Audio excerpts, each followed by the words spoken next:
Hello, hello, hello again. We are gonna go straight into the fifth and I think final case of the first Great Ace Attorney game. I'm also planning to have this stream be shorter, like about 2 hours-ish, because last night my throat definitely couldn't take much more from all this reading and voice making. So, yeah, let's see how far we go. I'll once again try to not do such hard voices, like for my throat, but it's hard. The Hound of the Baskervilles. A hound it was, but not such a hound as any mortal has ever seen. 来たぞ。ホームズの鋭い声が濃い霧の壁の向こうから聞こえてきた。私は霧のまとわりつく拳銃の撃鉄を起こして息を潜めて待った。永遠とも思える静寂。そしてその瞬間は突然訪れた。A hound? 霧の中から見たこともない巨大な獣が私の目の前に踊り出たのだ。それは確かに犬だった。しかし明らかに尋常ではなかった。目はこうこうと燃え上がり、猛牛ほどもある体躯に獰猛な青白い炎をまとっている。血を這うような息遣いとうなり声、私はあまりの恐怖に震え上がった。見たまえワトソン。ホームズは魔獣を見据えて言い放った。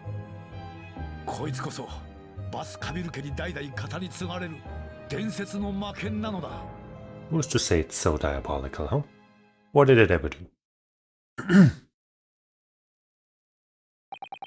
Our first 2 months in London passed by in a flash, so now we spent a lot more time here than the first couple cases that we did here. In that disconcerting courtroom experience we were first thrown into on the day we arrived in the country, and in Soseki-san's terrible ordeal that had followed closely behind, we had emerged victorious. However, there then came an abrupt end to our opportunities to appear in court, which was hardly surprising, of course, since I was nothing more than an amateur and an unknown student of law from a faraway land. So life in our little office was very quiet. Sorry. That is. Until it was shattered one day by that fateful telegram. I also prefer Telegram over WhatsApp, gotta say. Naruto's legal consultancy. Yeah. Who knocks? There's our Daruma on the shelf. That morning, I was woken by the unreserved knocking on the door by the telegram boy. But after he'd gone, Susato-san's behavior became very obviously strange. What's wrong? Susato-san? Yes? Is it time to leave for court already? Let me see. What case is it today? We haven't had a case in a while. I don't think I'm scheduled to defend anyone at the moment, am I? Oh, no, of course not. How silly of me. But I think Iris said she would make us breakfast this morning. So shall we go down to Mr. Holmes' suite? Yes. Iris makes the most delicious breakfast food. She does, doesn't she? And once our bellies are full, we can leave for court in fighting fit form. Yeah. Let me see. What case is it today? Here we go again. What's wrong? Susato-san. But before I can ask any questions, I have to check my place out. Which is a very natural thing for the place that you've been living in for 2 months. It's spring at last, and the weather is warmer now. But I love the smell of the fire and the steam rising from the kettle. Oh, would you like some tea, Naruto-san? Thank you, Susato-san, but I'm alright for now. With the green tea Susato-san makes me from time to time and Iris' unique herbal infusions, this place is paradise for a true tea lover. Green tea is such a wonderful accompaniment to British tea cakes, don't you think? I wouldn't know. I'd have to try it out. That spade has been in here since we started renting the place. Oh, that's not a spade, Naruto-san. It's a shovel. No, shovels are for digging. That's for scooping up loose material. It's a spade. No, spades are for digging. That's for scooping up loose materials. It's a shovel. I don't want to dig a hole for myself, so let's leave it. And then over here we also have a ladder, but we can't click on it, so this game is now a 0 out of 10. Come on, bro. Unbelievable, unheard of, unforgivable. So this is the tea set that Susato-san brought with her from Japan. Let's hope she hasn't noticed me slipping sugar and milk into my cup when she makes it. It's just so bitter. Tea is a drink to be enjoyed, Naruto-san. You really don't have to force yourself to drink it, you know. I don't like to see you screw up your face, so. Screw up my face? What's in the chest?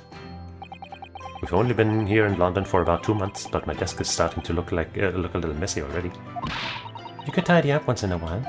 Susato-san, I always say, making a mess is a small sacrifice to pay for being able to further your studies. And time spent tidying up is time you can't devote to the same cause. Exactly. And time spent on ridiculous arguments is time that could be better spent on some simple housework. She wins, but I'm supposed to be the lawyer here. Well. The Daruma doll I brought with me from home, still with only one eye colored in. I said I'd color the other eye once I won my first court case here in Britain, but... But you have one eye, haven't you? Twice, in fact. Because I feel as though I'm still lacking as a lawyer. I tell you what, why don't you color the left eye in once you think I'm a proper fully fledged lawyer? If you insist. Is she gonna do it right now? No? That would have been nice. Do you know, I've never seen inside your room here, Susato-san. I've never even peeped inside. I should think so, too. A young maiden's private chamber is a place of bittersweet secrets, you know. Whatever you say, young maiden. What if she has a real mess in there? And us telling to clean up is actually, you know, what she would like to tell herself. This must be the telegram. Let's see. No, you mustn't look at that. Not under any circumstances. Alright, I won't. Huh. I'm sorry, Naruto-san, but you can be very mischievous at times. Then put the telegram away if you don't want people looking at it. Yeah. We were rather lucky to find that old aquarium left behind there. Here. The prawns we put in there are doing rather well, and the anemones too. Ah. It's a wonderful invention, isn't it? The sea behind glass inside your room. Another example of Great Britain's greatness. Having to clean it out and change the water isn't so great though, is it? Well, you picked your lot in life.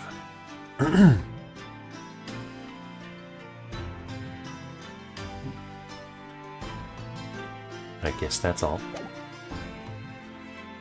Look at this. Isn't it great? It means a great deal to me, you know, that you cherish his armband so, and wear it each day each time you appear in court. Well, it's very important to me. It's what shows that I'm a lawyer. And whenever I wear it, I feel as though it gives me strength. Through Kazuma. I absolutely can't be without it, especially when I'm at a critical point in a trial. But just the other day, I noticed you wearing it when we went to visit that park. Sometimes I forget to take it off. Ho ho ho. You think he wears it to bed? And do you think he wears it to bed? What? Sure, let's talk about Soseki-san first. I suppose Soseki-san will have arrived back in Japan by now, won't he? Yes, I should think so. He left me immediately after the terrible ordeal. That terrible ordeal. Which would mean he should have completed the voyage already, or be just a few days away. A fortnight ago, we had that very long telegram from him. Do you remember? Complaining of seasickness? Oh. But by and large, it seems the voyage has been going well. Let's hope he doesn't get get a venomous bite from a snake, like in that case we had, right? That's how it went.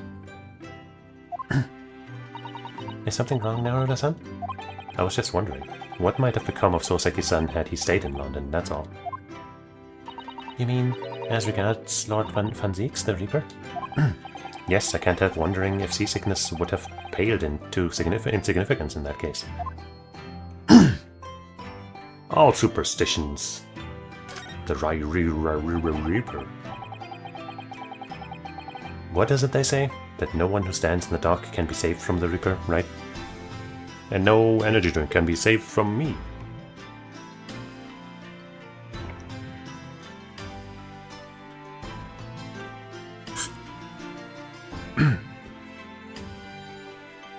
Especially if it's a delicious peach flavor.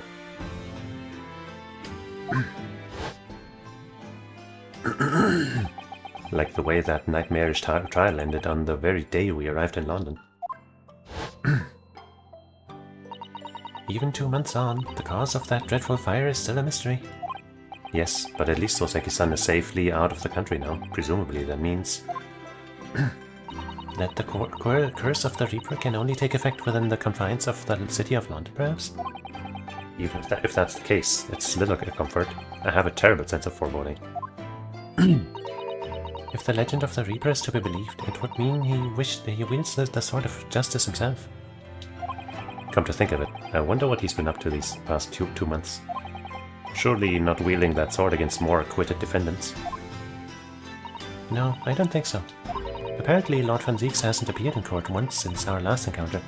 So he's appeared twice since a long time ago, both times against us, and then hasn't appeared just like us? There must be a connection there. Yes, since Soseki-san's trial, he's withdrawn from judicial service again, it seems. Really? Just like before, when he wasn't seen in court at all for several years. So it's just been me who has had to face him in his recent spate of trials then. Just my luck. Well, we beat him twice, so actually he's kind of a chump, isn't he? I wonder if luck doesn't come into it. Sorry? What was that? Oh, nothing. Never mind. Alright, so what's that blue letter about? So what was it about? The telegram that was delivered this morning, I mean. Oh, a telegram? I don't know what you're talking about.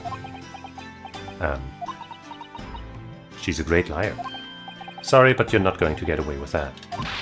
Well, I didn't think I would. Actually, don't give it a moment's thought. It's nothing. Nothing interesting. Boring, in fact. Ahem. It was just a boring old telegram. That's 3 times now that she's tried and failed to convince me it was nothing. 3rd time's the charm, so it worked, right? I promised that I'll tell you about it at some point. Alright, I understand. Well, if she promises, then who are we to keep pressing? Let's go downstairs for breakfast when we're ready. Seems people from all over the globe come to engage his consulting detective service.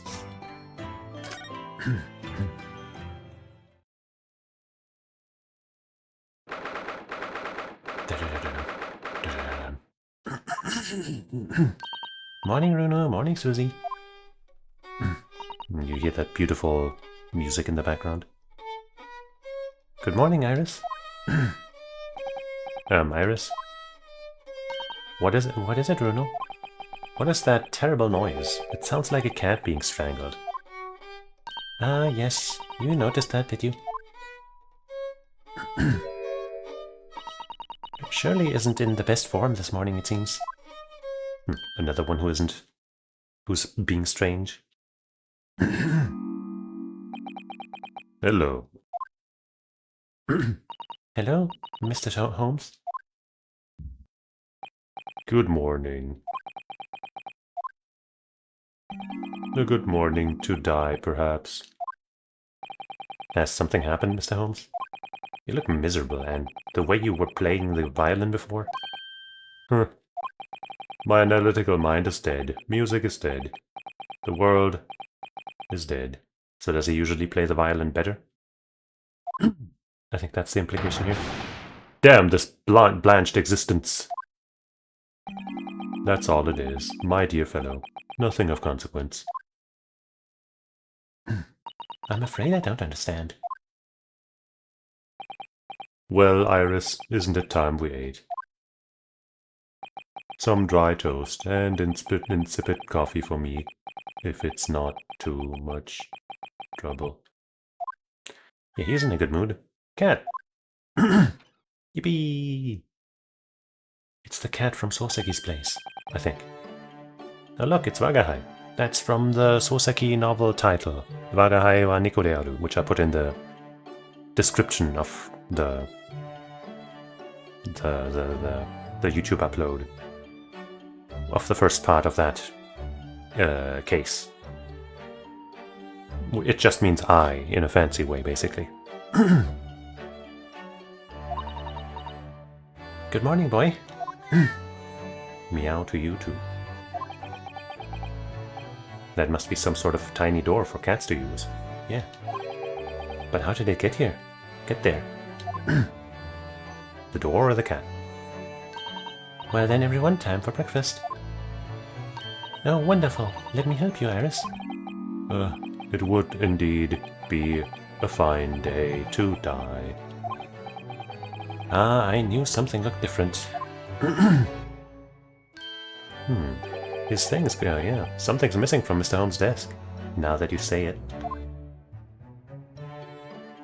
Apparently he didn't find much use for it anyway, but that's still sad.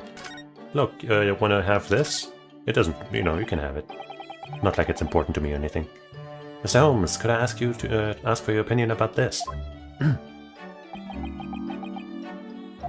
You lure me to raise my languid head with the promise of some mental exaltation.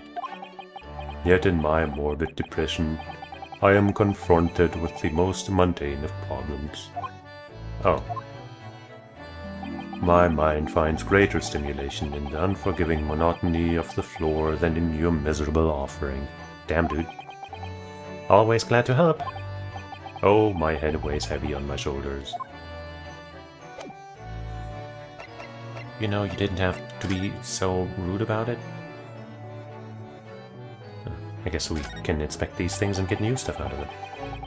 The fire's burning comfortably in the grate again today. It's a very different feeling to a Japanese hibachi somehow.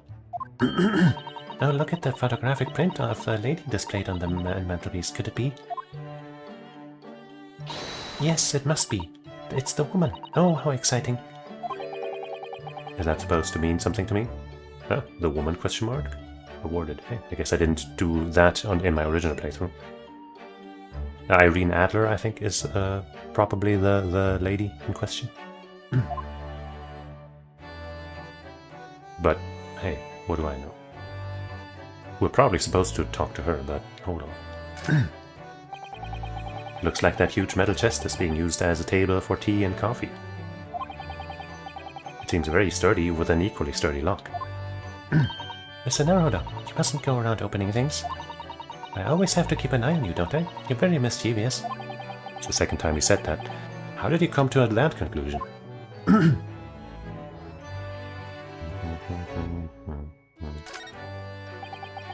These are all memories of Mr. Holmes' past cases, I think.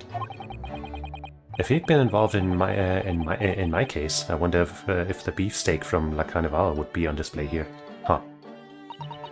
A mystery shoe, a mysterious hammer, some mysterious dancing men, a bust of Napoleon. Ah, what an entrancing collection. It looks like an untidy assortment of junk to me, rather like what's on my own shelves. Well, you really ought to learn to keep your things in order, Mr. Naruto. No favoritism here at all. No, none.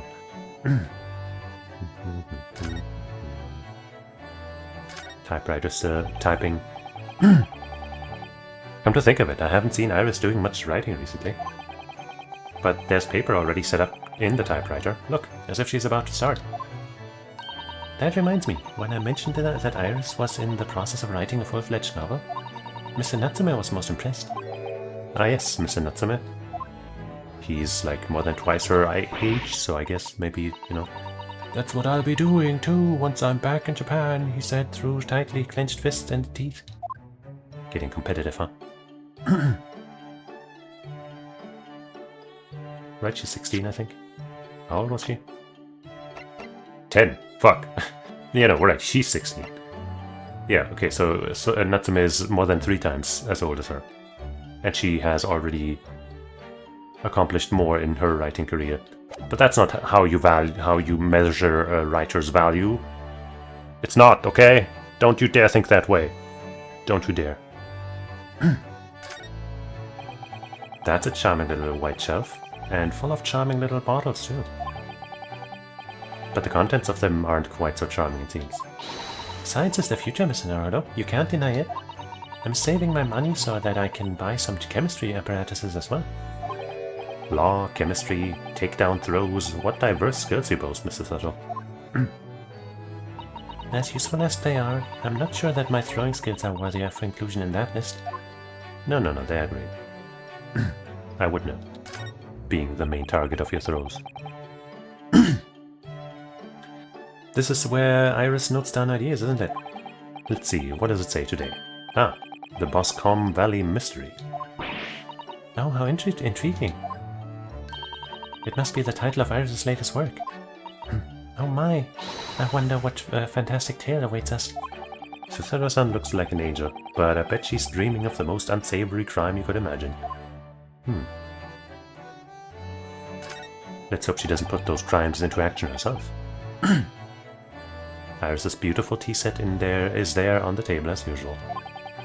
A cup of one of her special herbal blends always helps me relax when I'm feeling the strain. The English pastime of tea has many similarities with our own tea ceremony customs, don't you think? It's the idea of hospitality behind it. That's the essence of tea.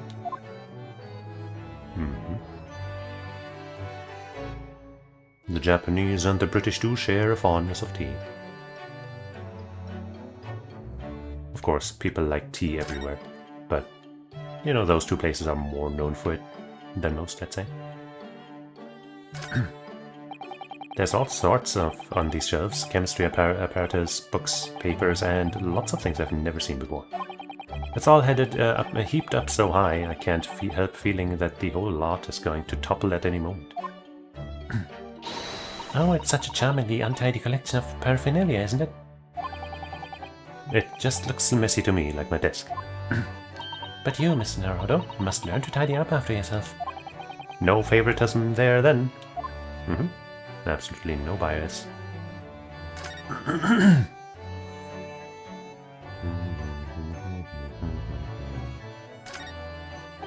Look at Mr. Holmes' desk. It's completely clear. Well, there appears to be some kind of chalice on it. But other than that, isn't that enormous machine usually on it? We can never hope to understand what goes on in the great detective's mind, Mr. Naruto. Why, next time we're invited, we may find he's vacated the entire suite. That's scarily plausible, actually.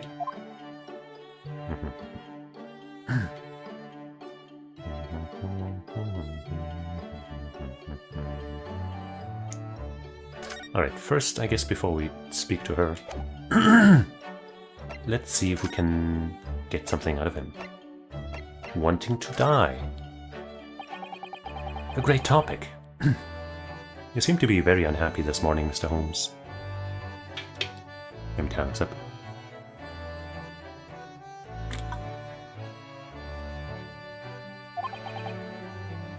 What's happened? It used to be the case that in my hands, this violin sung like the dawn chorus, its melissonant tones would make flowers bloom. It would? But now, the muses are unamused with me. The goddesses of music have thrown me over. Whatever do you mean, Mr. Holmes? For hours I have bowed, for days even... Bowed, maybe? Bowed, no. For days even, through the night I have endeavored to no avail. That sound, my tone, is lost. That brilliant, clear, unwavering tone. Gone forever. No more recitals of unbridled emotion. Well, you haven't been practicing much lately, have you, Shirley? Don't worry, I'm sure it will come back to you in time. Heed my words, Mr. Naruhodo. The good goddesses of arts are fickle. One day they bestow genius on a man, the next they unmercifully withdraw it. Oh dear. Ah, why is this happening to me? If they take the turn I have for the violin from me, what is left, for pity's sake? What is left? I don't know, detective work? Deduction perhaps? Isn't that what you're known for? So where did that machine go?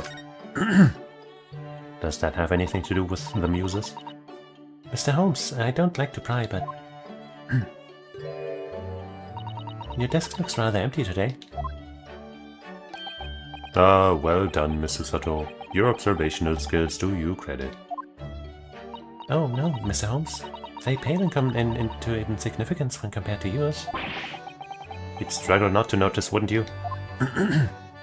You mean Shirley's great analytoscope? That's at Windy Banks now. Sorry? It's at a Windy Bank? No, Windy Banks. The pawnbrokery. Hard on money, huh? Hard up for money, rather. What? You mean you've pawned that enormous machine of yours? It has some considerable value, you see, quite undeservingly. Undeservingly? But isn't it a very important machine for your work? I do wish you had consulted us if your situation had become so desperate. I should have gladly passed what little income I may have to you. Dear Madame, things are far from desperate. But the pawnbroker has your wonderful machine. How can it be anything but desperate? Making use of a pawnbrokery is quite ordinary here in London, I assure you. It is? It is? It doesn't sound ordinary at all. It would seem that neither of you fully understand how pawnbroking works. Oh? What's so to understand exactly? How but does pawnbroking work?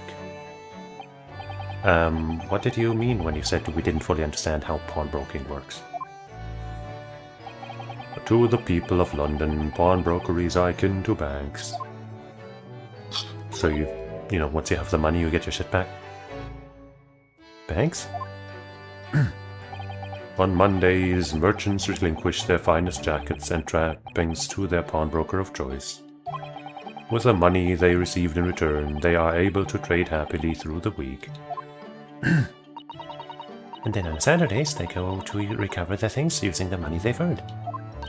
I had no idea. This has been a fascinating list for us. Everyone does it, you see, especially people in inner London. And should they have money to spare, they would purchase another fine jacket. Not to wear, obviously, but to pawn, should the need arise. Oh, how ingenious. So whenever we have something that's getting in the way, we leave it at Windy Banks, you see? So it was getting in the way. A pawnbrokery can be thought of as an extremely secure vault. Who would have thought that even pawnbrokers are different here in Great Britain? Of course, you have to watch Shirley with it.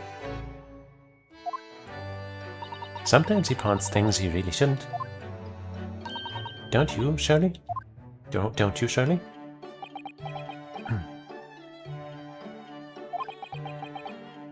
What does it matter? The world is dead to me now. Well, I guess we're not going to see him ever again. He's going to be stuck in here for the rest of the game. Wagahai. Mr. Natsume's cat seems to have settled into his new home then. Oh yes, and I've become very attached to little Waggy. It would appear his previous owner has completely forgotten about him. Forgotten to him. How can you say that? You don't understand cat, do you? Cats are unfeeling creatures. Their mews as empty as the hearts of the muses. Nuh-uh! Cats are the best. Oh, look at how cute. If Mr. Natsume had no intention of taking Waggy back to Japan, I wonder why he kept him in the first place. Did he actually keep him though? I expect he would have taken him if he could. But pets are strictly forbidden aboard steamships in our experience. And for good reason, terrible things can happen if the rules of passage are not obeyed. Yeah. Well, I don't mind, because Waggy is adorable. Very. Yes, he really is. Oh yes, so what about the door? I don't remember seeing that tiny thing in the main door before. Where did that come from? Oh, you noticed? You're observant, Bruno. Look, I used this. It's my latest invention, a cat door maker. What is that? I call it the cat flapomat. Gosh, a machine for making doors just for cats? Probably works for other pets too. That's right, it can make a cat flap for a little furry friend like Waggy in seconds. And it can do it in any door at all, no matter what it's made of. Really? It's very powerful, you see. Wouldn't it have been quicker to just to make the cat flap rather than making a machine to make the cat flap? No, because with this, she can make cat flaps anywhere. Like, sure, it would have been faster to make one cat flap, but with this, you know, in the time that it would take you to make, like, I don't know, 2 or 3, she can make, like, 500 now, which is very important. Everybody wants more cat flaps everywhere. Well, yes, maybe, but now I can make cat flaps anywhere I like. Exactly. Oh, I think it's wonderful. I think it's wonderful. You must make one for us in the door of our office upstairs, Iris. Yeah. We need Wagahai to make his way up to our room whenever he pleases. She really knows how to come up with unconventional inventions, this girl. Hehehe.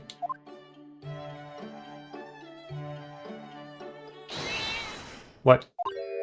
Oh, what was that? Wagahai? I think I heard the violin potentially breaking there, in between all that ruckus. Maybe the violin sounded bad because there was something stuck in it, and now we know. What was that? Oh no! Wagahai's tangled up in your violin. I think he thinks it's a toy. No! What's he doing to it? Oh dear, Mr. Holmes' precious violin. Why should I care? What? I shouldn't be surprised.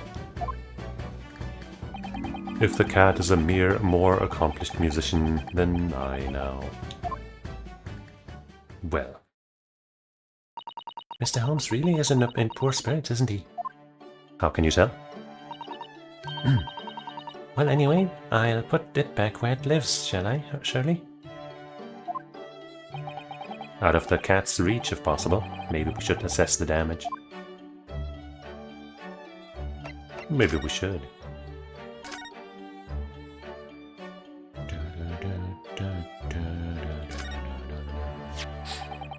So this is the violin, is it? It's a Stradivarius. One of the finest violins in the world, made by the renowned Italian luthier Antonio Stradivari. Stradivari! Oh, I see. It doesn't really look like anything special to me. Because you're an amateur! I happened upon it covered in dust, languishing in a pawn shop down a nondescript back alley. The broker had no idea of its value, so I was able to purchase it for a mere 55 shillings. How honorable of you. And until today it has been my faithful companion in every great Paganini-inspired performance I have made. I ask you, is there reason to live in a world devoid of music? To tolerate this blanched existence? No. There is none.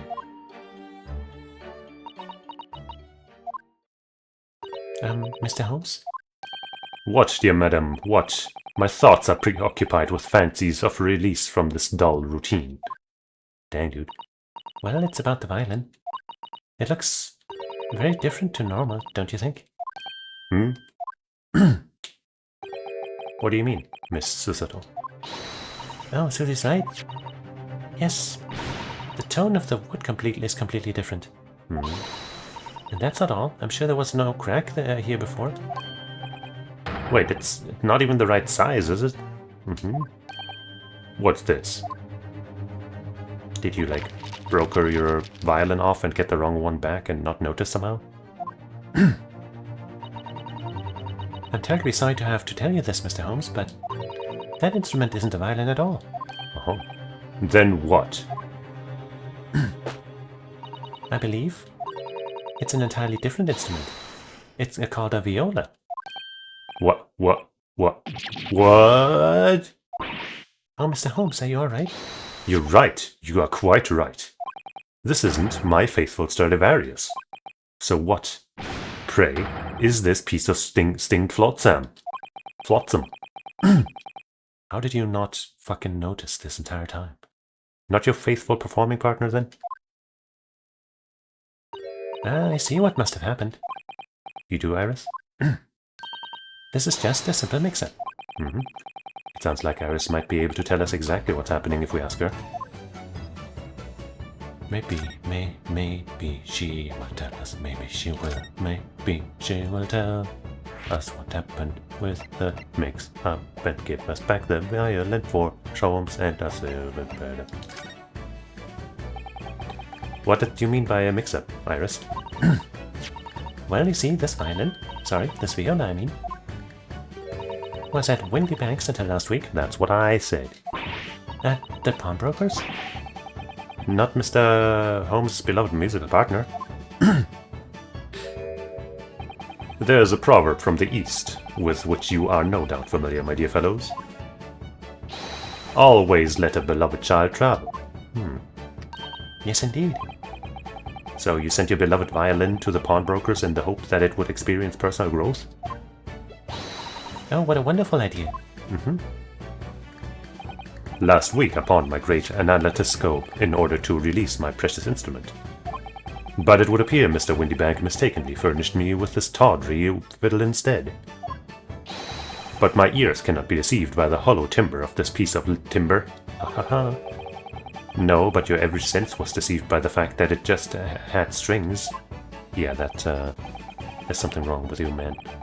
Pshaw, a fine state of affairs this is, and why I always say, Mr. Naruhodo, never trust a pawnbroker. They will try to fiddle you every time. But earlier you told us that you could think of a pawnbrokery as an extremely secure vault. But even a very secure vault has its holes, right?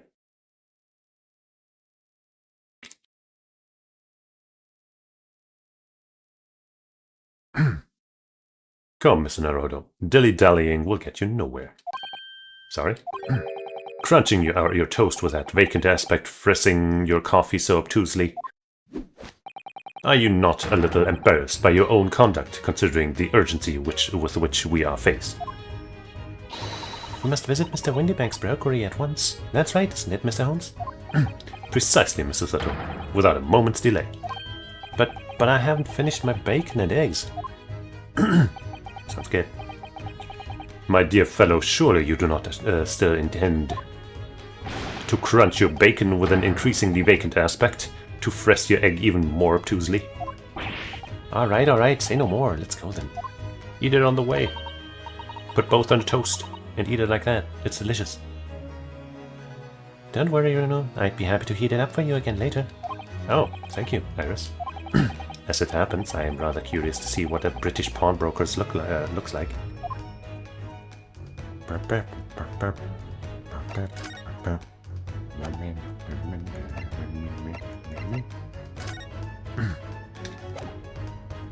I was considering presenting it again to see if he reacts any differently, but whatever. Baker Street? Pawnbrokery. On Baker Street. So let's, start in front of the store. What a bustling place. Oh, London is such a fantastic city.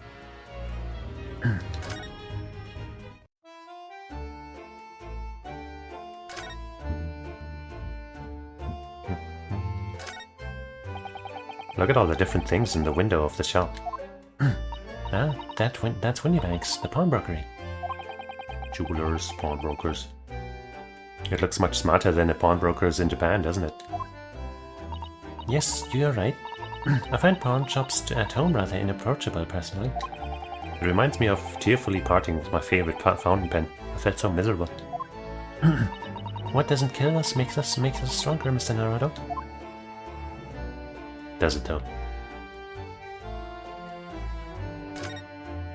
Hey. Wait, 3 to 1B. Wait, or is that a 2? No, that's like right nearby. It's already been 2 months since we started taking lodgings here above Mr. Holmes' office. I still can't quite believe it. I never expected things would turn out like this. Oh, I know. To actually be sharing accommodations with the world's greatest detective?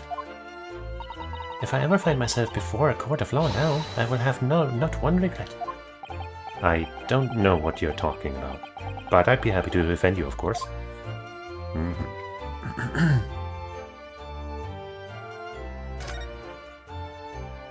Suppose there isn't much else to look at. But it's very close to home, isn't it? British pawnbroker's shop. How fascinating.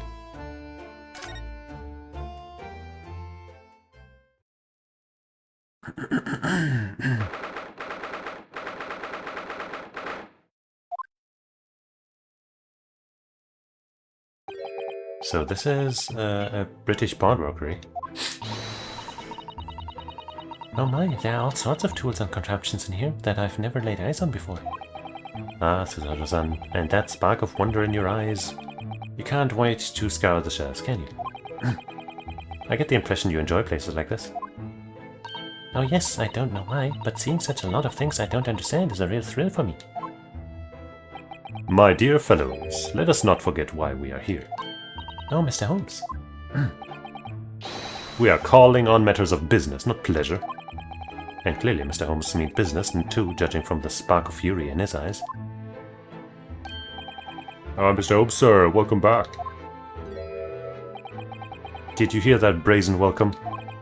Well, yes, we are potential customers after all. We are disgruntled customers, Mr. Naruto, and it's time to inform Mr. Windybank of our ire. Come, the fight is afoot.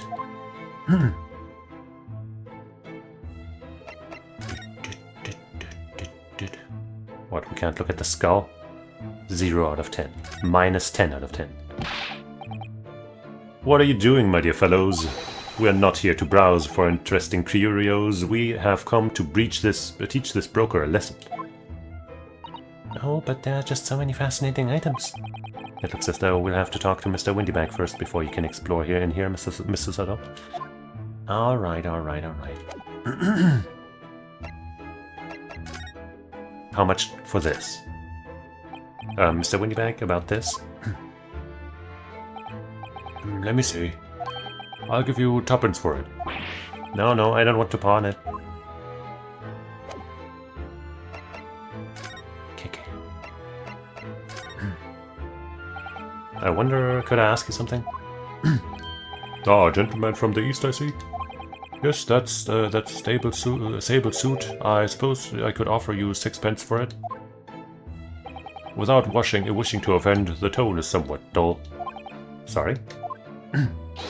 Aha, but for your splendid attire, ma'am, 5 guineas, no less. The colors are exquisite, the design exotic, Eastern artistry at its finest, I may say. Oh my, 5 guineas, you say? How interesting. Why do I feel as though I've suffered some sort of defeat here? I mean, you know. Actually, I was hoping to ask you about your business. I've heard it said that pawnbrokeries are used rather like banks here in London. Yes, sir, indeed. Many of my customers utilize the establishment as you describe. Appraise their items and offer them a proportionate loan and 2 months of secure stowage. If in that time they repay the original sum to me plus the agreed interest, the items are happily returned, so there is interest. But what happens if they don't pay you the money?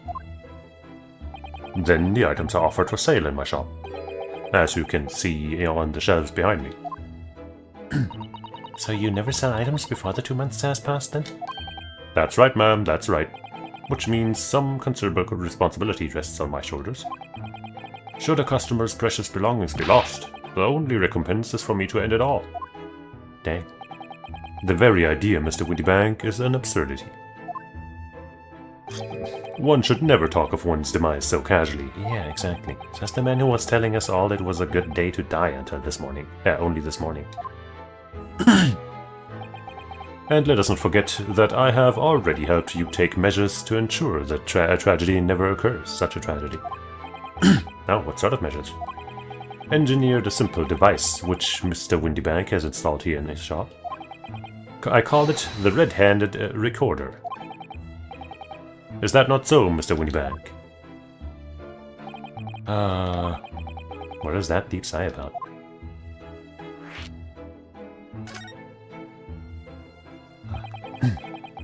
What on earth is a red-handed recorder? Use your eyes, my dear fellow. There are two just below the ceiling. I can see what appears to be a camera attached to some sort of timing device. Very astute. It is indeed a camera, furnished with some 100 pieces of celluloid film. Celluloid. And even 30 minutes of and every 30 minutes precisely, the camera automatically records the appearance of the shop. Here I have an example I can show you. There's a photo of a cat. And a dog. Ah yes, a print from the camera set to record the activity at the shop counter. It even prints the time at the top there. Very handy. I developed a special type of film, so sensitive it produces a crystal clear image even in darkness. Really? That's extraordinary. Yes, you can clearly see the counter and the door behind it, look. The counter and the door behind it. So you see, were someone to enter the premises with ill intent, his identity would be summarily exposed. If they enter within 30 minutes of the camera being active, yes. But did you not say that the photographic prints were taken at 30-minute intervals? Indeed, as you say, my dear madame. Then what if the incident were to occur in between times? One could say that would be a cruel twist of fate. Okay. I must confess, your device has been giving me some cause for distress of late. I beg your pardon, Mr. Windybank. Surely they are anything but distressing. Reassuring is the word. It's the cost of the film, sir. You most graciously placed not one but 2 cameras in my shop after all. Which means I must pay for nigh on 100 utterly useless prints every single day. I'm afraid the cost of the film would break me before I'm very much older. Well. Nevertheless, a small price to pay to ensure the safety of my preferred pawnbrokery, no? My dear fellows, the verge of an age where safety and security come at a price. We verge on an age. Whatever. Oh, heaven help us. So now, the real topic at hand here. Naturally, you will recall this, which I retrieved from you just some days ago. Yes. This second-rate fiddle is not my faithful instrument, Mr. Windybank. The color of the wood is different, it has holes in it, it's not even the same size. A wonderful summary of our observations, Mr. Holmes. I'm so sorry, sir. How utterly unforgivable of me. An inexcusable mistake for a pawnbroker. Did you practice that? There's only one way to make amends.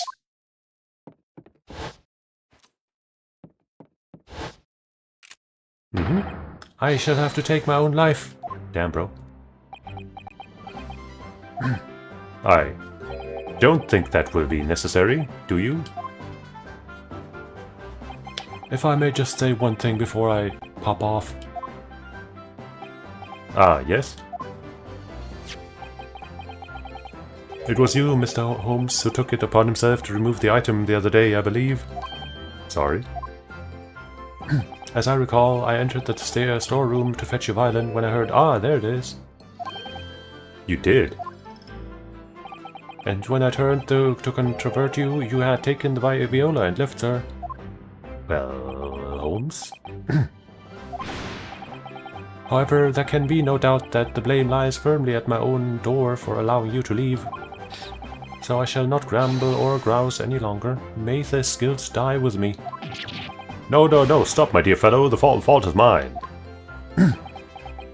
It just might be Holmes' own fault.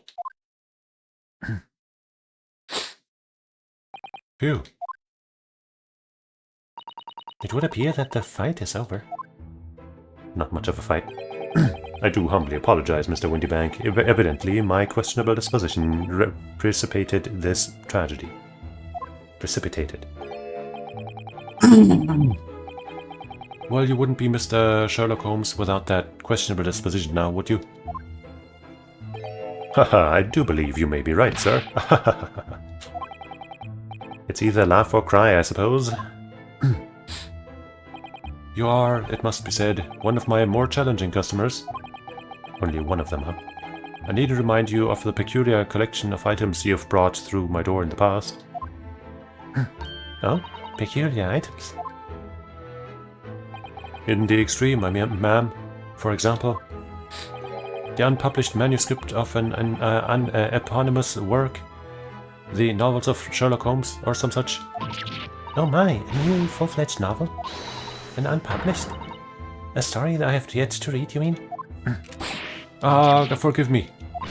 Wait, before you die, you must tell me more. Yeah, tell her more than you are allowed to die, I suppose. I must know more, tell me everything. Wow, Suzuto-san is really fired up now. Is there really an unpublished story under this very roof? Well, one day the gentleman here brought in an old metal chest, you see.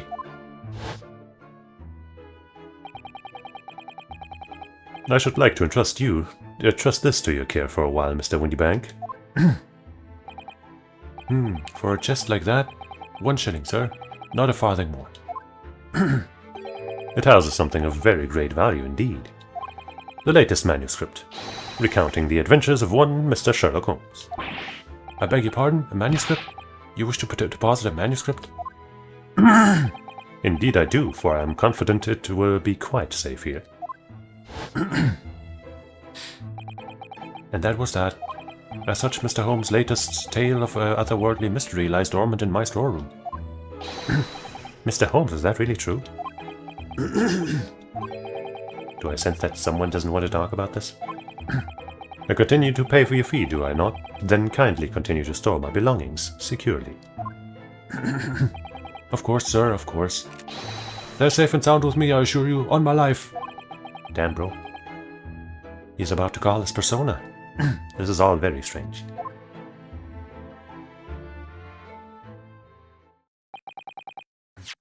Now then, Mr. Holmes, allow me to return your precious violin. Yeah, there's a rather different color. The very thing. Thank you, Mr. Windybank.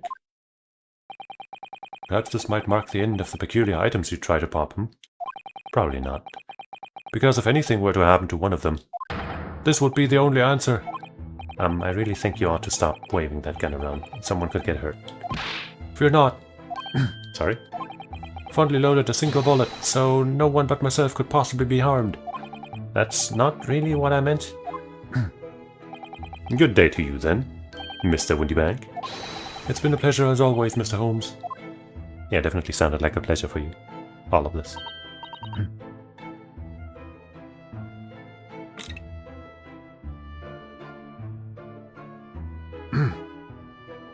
So, Mr. Naruto, now we can explore at last. Yippee.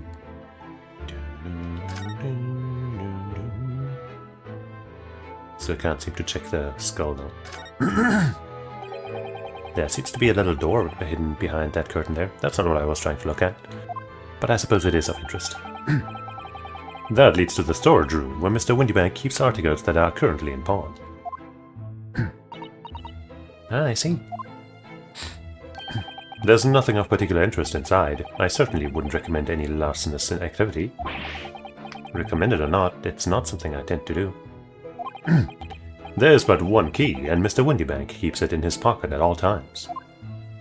Before he sleeps, he places it into a small pot which he slides under his pillow. Okay. How on earth do you know about that, Mr. Holmes? I am a detective, sir. It is my business to know what others do not. I am frequently assailed by information that I neither care for nor wish to retain. What a curse. Mr. Holmes, you are a wonder. And the prime suspect if this pawnbroker is ever burgled.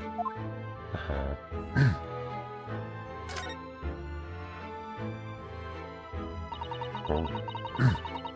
Look at that enormous ledger open on the counter there. Mr. Windybank is, if nothing else, very particular about recording the items he accepts. That's probably important for this business. He'd have to be, otherwise he'd get himself into all sorts of trouble. Which might explain the thing that catches in my eye far more than the ledger.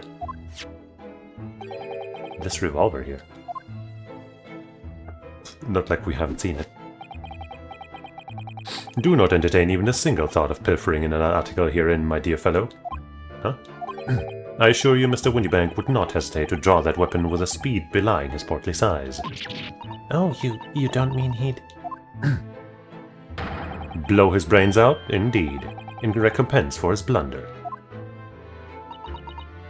Oh my. That's almost scarier. But in any case, of course he would never do such a thing. How could you even suggest it? Right. How could I?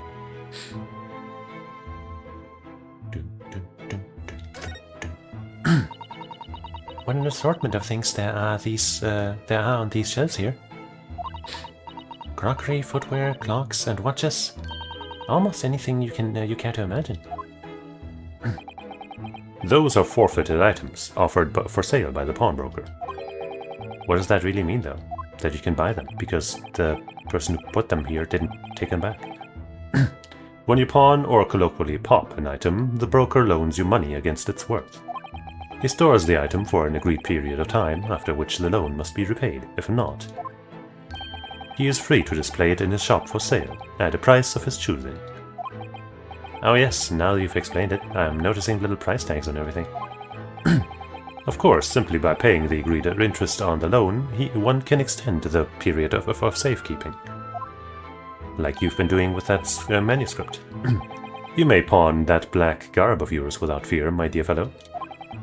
My treasured university uniform? Never! It embodies my student spirit. Sure.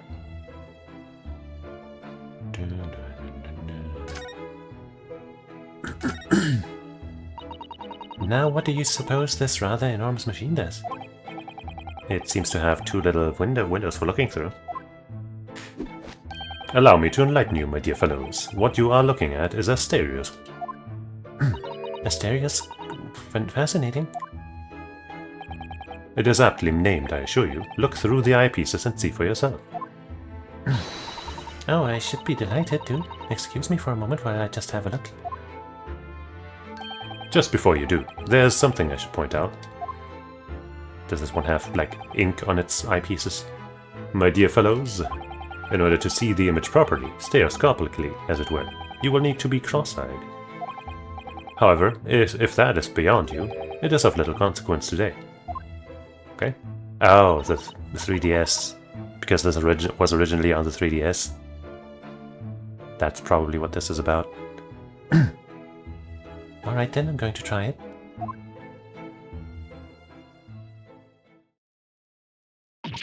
Ah! Mr. Naruto, you must see, at once. Oh, alright then. So I need to be cross-eyed, like I'm trying to look at my own nose. Okay. I'm not gonna cross my eyes. What the? I don't believe it. It's just for a photographic print, but it seems like you could reach out and touch it. Yes, the sense of depth is startling, is it not? Stereoscopes are one of London's many fads. They are often found in little stalls in the park. People queue for hours to see them. Why? Why are people meddling with such black magic? I don't think it's... You know what? Yeah, why? It is no magic, my dear madame. It is, well...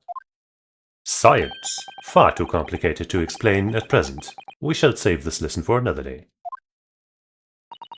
So either you don't know or, you know, you just don't want to explain, which is fair. Oh.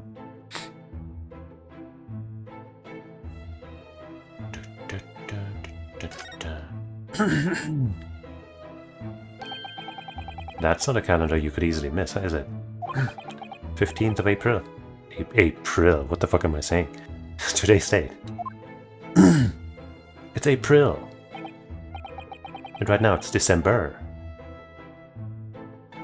Yes, that's not for sale, I must point out. It is an Eastern-style page-a-day calendar. Every night at midnight, I tear off the front page to reveal the following day's date. The perfect calendar for a tearaway fellow such as yourself, Mr. Windybank. What? And who was it who walked out of there with the wrong violin before? Well, when the agreed storage period has passed without repairment, articles are forfeited, you see. So I have to keep a close eye on the date. It's something of a pawnbroker's obsession, you might say. Oh yes, I can see you're very dedicated to your job.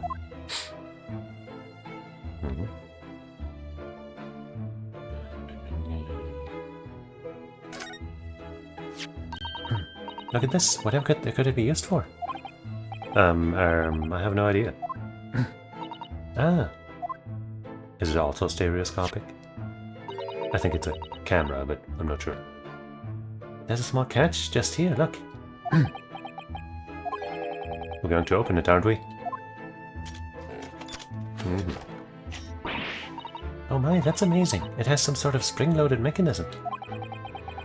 Which we'll never manage to put back the way it was before.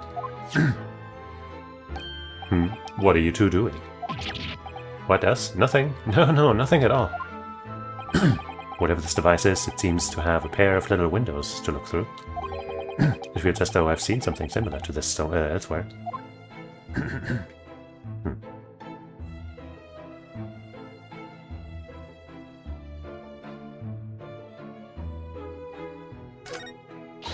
Look at this. What could this lovely big shiny box be? Some kind of music player. That, my dear madame, is a music box. Surely you have such things in your own country. Oh my, yes, but I've certainly never seen one so large before. Shall we listen a while? Yes. I think I know what this is. No? Okay. Ah, what a sublime sound. It's like the music of angels. I've never heard anything like it before in my life. This particular specimen is of the larger variety, commonly found in public houses and restaurants. There's a metal disc inside, and on which the notes to be played are recorded. Simply by replacing the disc with another, any music you care to imagine can be played. My goodness, what a simply delightful machine. Indeed, though their popularity has waned recently, with the development of the gramophone, of course. Science and technology advance at such an overwhelming pace. What? Only tuppence for it? That ain't fair, and you know it. The article's barely worth the article's barely worth a penny, miss. I cannot offer more. Or maybe that was the wrong voice for that, for her. Sounds like there's an argument brewing over by the counter. Come on, that can't be right. She's just gonna sound like that now. Have you even had a proper butcher's at it? Oh wait, no, I think I know who this is. Maybe? I've seen all I need to see, young girl. Yeah, it's her. Wait, don't we know? I'm sure I recognize her. Oh yes, it's the young lady. From Mr. McGilbert's trial 2 months ago. Her name is Gina Lestrade, my lord. A chancer. Pickpocket. And she's armed and dangerous.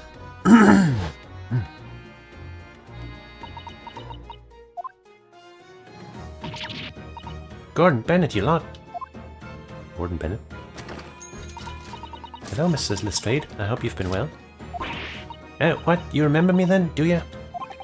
Well, I remember being completely surrounded by smoke, that's for sure. So, what are you lot doing in here? Down and out, like the rest of us? Enough to eat? come to pop that black weasel, sorry, coat, have you? What is it about this black uniform that makes everyone comment on it? Rather rude. Ah, good day, unless I'm much mistaken. You would be the young pickpocket who stole our experimental smoke grenade launcher. Ah, Mr. Holmes. So, you have something of value to pawn, do you? Allow me to see the article, and I shall negotiate with Mr. Windybank on your behalf. Well, the other one. I don't need no help from some stuck-up D. Get out of my business, go on, or I'll make trouble for you. As you wish, Miss Lestrade. I will happily remove myself from your presence.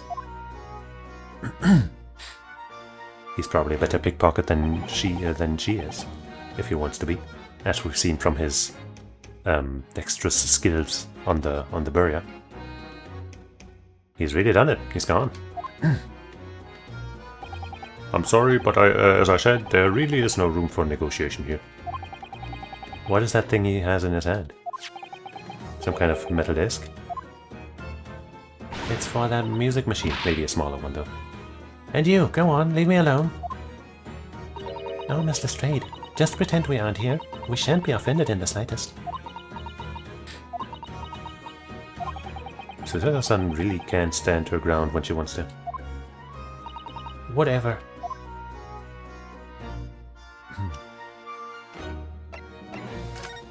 I want to look at the cat photo. Look at Mr. Windybank watching diligently over his shop. There are still so many things I'm curious about.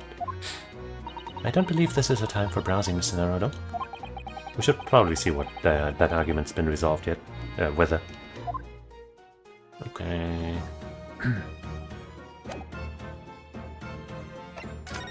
You want my armband? Would you have a look at? That's strange. Where's my armband gone? What's the problem? Something wrong? Don't suppose? You looking for this? Yes, but how? And when? And how again? I got a talent for it, haven't I? Diving. That's bordering on black magic. And it makes what I was about to say about my armband seem a little dull. So, what do you want to tell me about it then? I guess we will talk about it? Not yet. Somehow I didn't really think you were the sort of person who'd use a pawnbroker, Miss Lestrade. Yeah, well I am, alright. I'm a Londoner, just like everyone else. That problem, is it? No, not at all. It's just that, well... Oh, I get it. I know what you're thinking. That thing probably don't even belong to her. Probably got it on the dive, didn't she? Yeah, I can see it written all over your Chevy Chase. Well, I might have been thinking something along those lines. Rude, but understandable, I guess. You're not going to deny it, Mr. Naruto? Alright then, I'm just going to come out and ask you straight. Do you pawn things that you steal from other people? Well, I don't know how best to answer that, really. Suppose, sometimes. You're not going to deny it either, Miss Lestrade? But not this time, alright, I swear. That thing belongs to me. The disc that Mr. Windybank is holding? Perhaps we should see what he has to say about all this.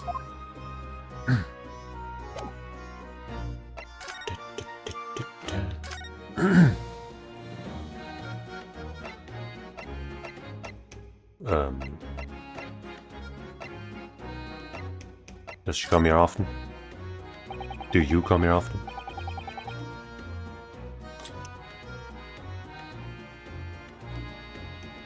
He's been in before, of course, this little tatterdemalion. Tatterdemalion? Let me check what that is.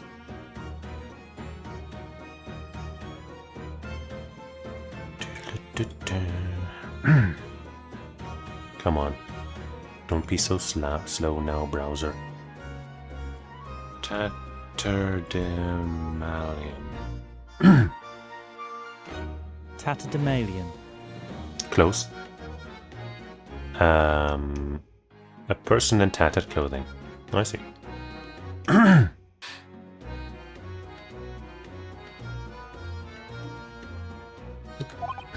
see. I brought some dubious article or other with her every single time, I might add.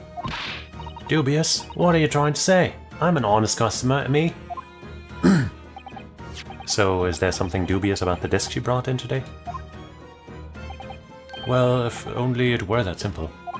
Sorry? What do you mean? What she actually brought in was a storage ticket. Ah, a storage ticket. So, Mr. Straight has actually come to redeem an article from you today, is that right?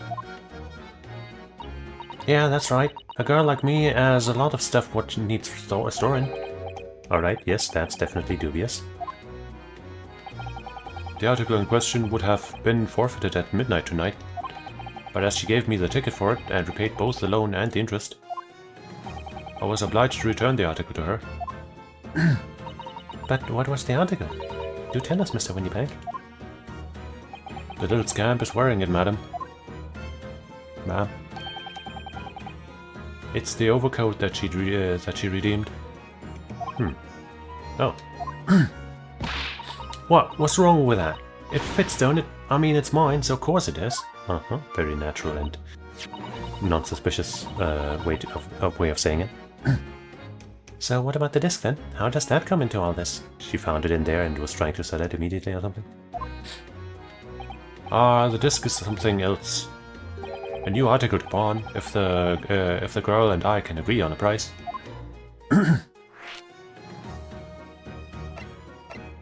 Wouldn't those be the same thing?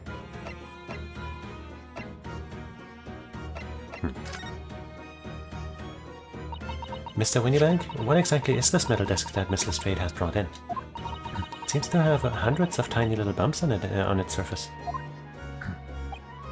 This is a music disc, you see, for use inside a music box. In a music box?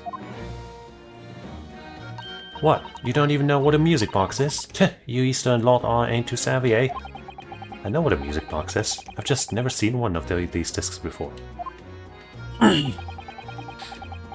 The small protrusions on the metal disc encode the tune to be played by the music box.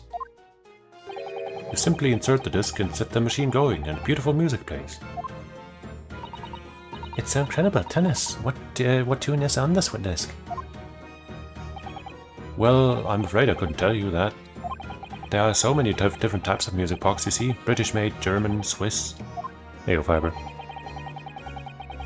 Well, you know, crime is not for everyone, it seems.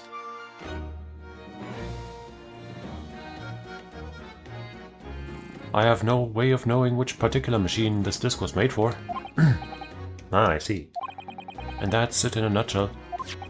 I wouldn't have any customers for this item for an item like this, even if the young lady forfeited it. Really, I'm already offering more than I should at a penny. That's a pack of lies. He told me he did. He said it was, well... Who? He? Who? Never you mind. It just ain't right, that's all. The disc's worth a good money. I know it is. Well, obviously the next one has to play in the far future, right? We've had, like, you know, most, like, present day-ish with a trilogy and then the, you know, the 3DS games. And, you know, now here we have, you know, in the past, but I guess not the super distant past, but, you know, a past where courts exist. You know, that has to be a thing, right? You have to have a court. Without courts, there's no Ace Attorney. So the next one has to play in the far future. You can't go much further back in time than this, because they didn't really have courts then. But, so the next one has to obviously play in space, in the future. Space Attorney, they'll call it. Sorry for the spoiler, I ruined it. But, now you know.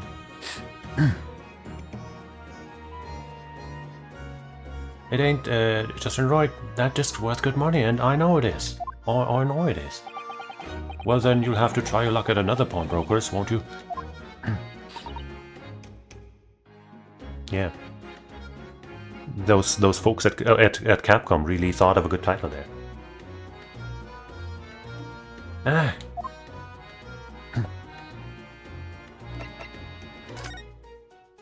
to tell us more. I'm confused. I thought you said that Miss Lestrade brought in a strange ticket today. It's really quite simple. Yes, the child brought me a storage ticket and the money owed on it, as you say.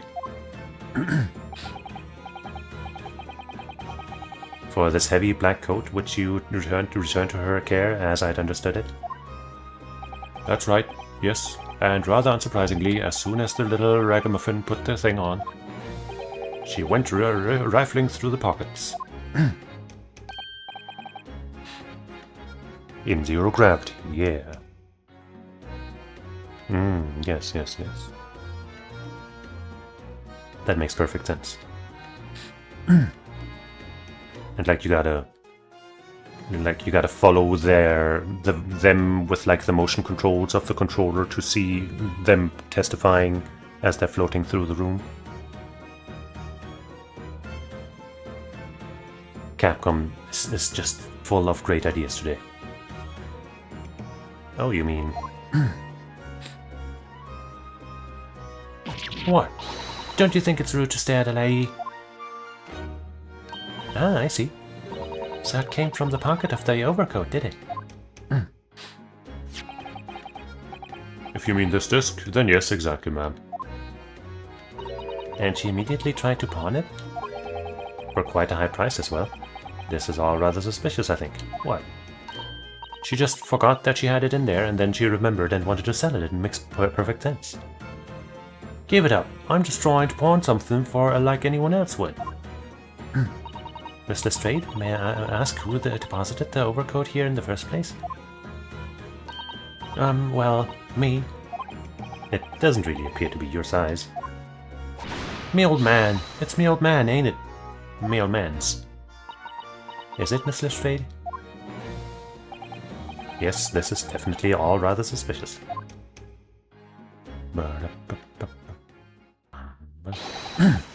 Out of my way, please. Oh. Who's this picture postcard English gentleman?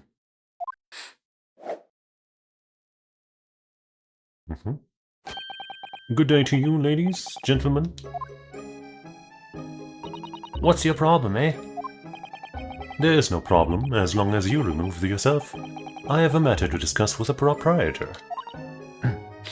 Race attorney, mace attorney, yeah, sure. Face attorney, chase attorney, lace attorney, yeah, okay, lace attorney. I like mace and lace. Those bring forth good ideas.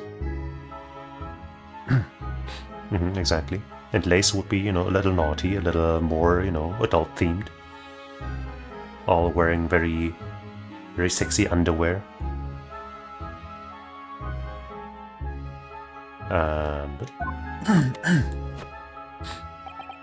And if you intend to make a problem of it, I shall see you outside, little girl, for the hiding you deserve. Hey. Hey, now. You know, you do share a rather similar hair color and eyebrow color to her. So I wonder if there's a connection. Eye color isn't the same, but both bluish. I mean, you know, those are ideas Capcom has had, so, you know, we're just reciting them. Clearly. Look, ain't it obvious? I ain't done talking with him yet. If you think you're such a gent, you should know how to wait in line. Well, you are an impudent little brat, aren't you? As well as a pickpocket. Eh?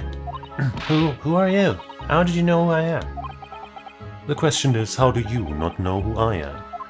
I don't know who you are either. You have the courtesy even to remember the You haven't the courtesy even to remember the faces of your victims, it seems. What? You mean from you? Broker? Yes, sir. I believe this filthy pocket thief has just redeemed an article from you, no? Yes, sir. The article in question belongs to me. I demand it for it to be returned at once. Well, can you at least describe what it looks like? Because right now it kind of sounds like you don't even know what it is, which is rather suspicious. Oh my. Now that's a lie. What are you trying to pull? Give me back my overcoat, you wastrel. Okay, I guess he does now. And needless to say, Any music box discs too. Oh shit, he knows. No, you can't have it. You just can't. It's me old man's, or it was. Now it's mine. Goodness, Mr. Naruto. This is a very awkward situation. Yes, I think perhaps we should hear both sides of the story in a little more detail. I'm with Gina. I don't care what else there is.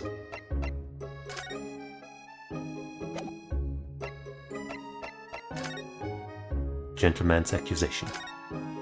The wrongful gentleman's accusation, I think we should say for sure.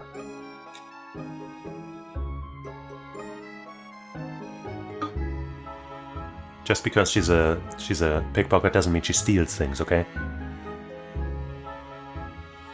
Miss Lestrade is what the gentleman is saying. What do you think? It's all lies, ain't it? Obviously. I swear, my life, I ain't never laid eyes on that dandy before. Let's hear it now, you little ragamuffin.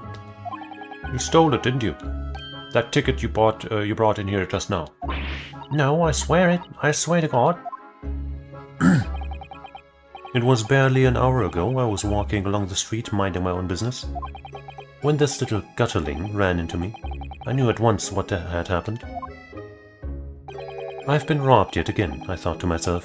Those wretched pickpockets. It happens to you a lot, huh? Yet again? Oh yes, as you can see, I am a man of impeccable style. This isn't the first time that I've been targeted by these back slump scoundrels.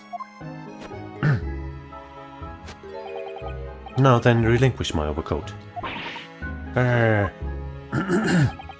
Come again now, come along now, Miss Lestrade. Give the good gentleman his coat back. If you're going to cause trouble, I shall have no choice but to call the police. Hold on, why does everyone think it's me? Just look at this dandy cove. And you think I'm the dodgy one? Yeah, he looks much more suspicious. I'm sorry, but no one's going to believe you. I am.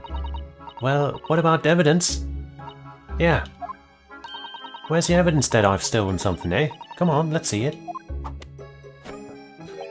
Oh, I have evidence, naturally. You what?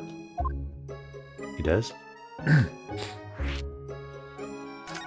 This evidence is clearly forged. I haven't seen it yet, but it's definitely forged.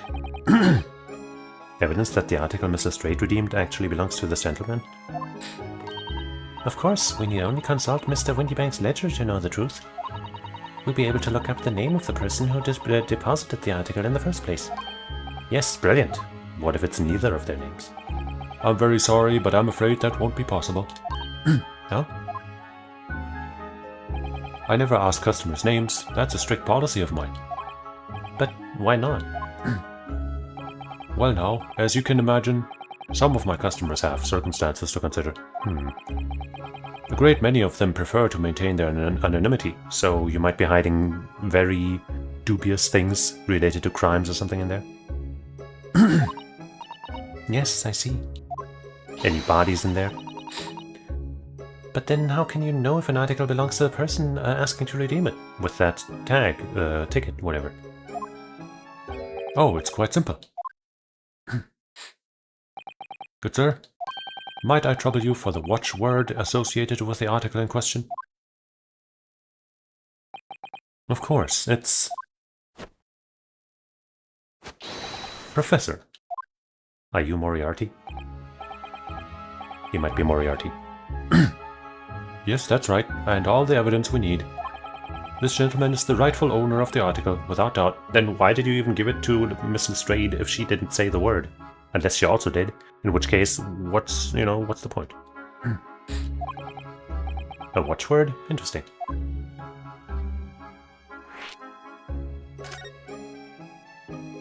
My watchword is Bofa. Bofa? Bofa these nuts! Oh shit, you've owned me so deeply, I must now give you the item back. That is rightfully yours, clearly. So about these watchwords, Mr. Windybank. As I just explained, I never ask customers' names. That was the wrong voice for him. I never ask customers' names when they deposit items with me.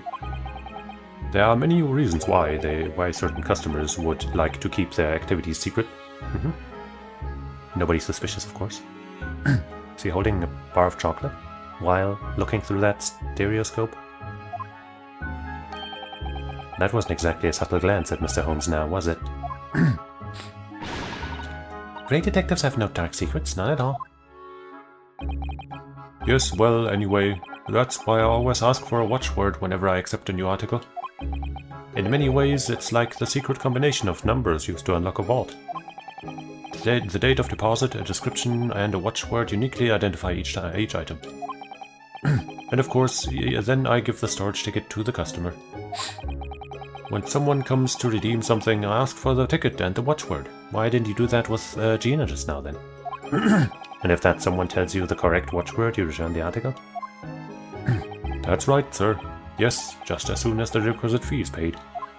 And I have supplied you with the information you require already. But for the avoidance of doubt, the article in question is an overcoat, deposited 2 months ago on 15th February. With a watchword of Professor. All perfectly correct information, sir. But how? Really, this is beyond a joke now. There is no further room for doubt.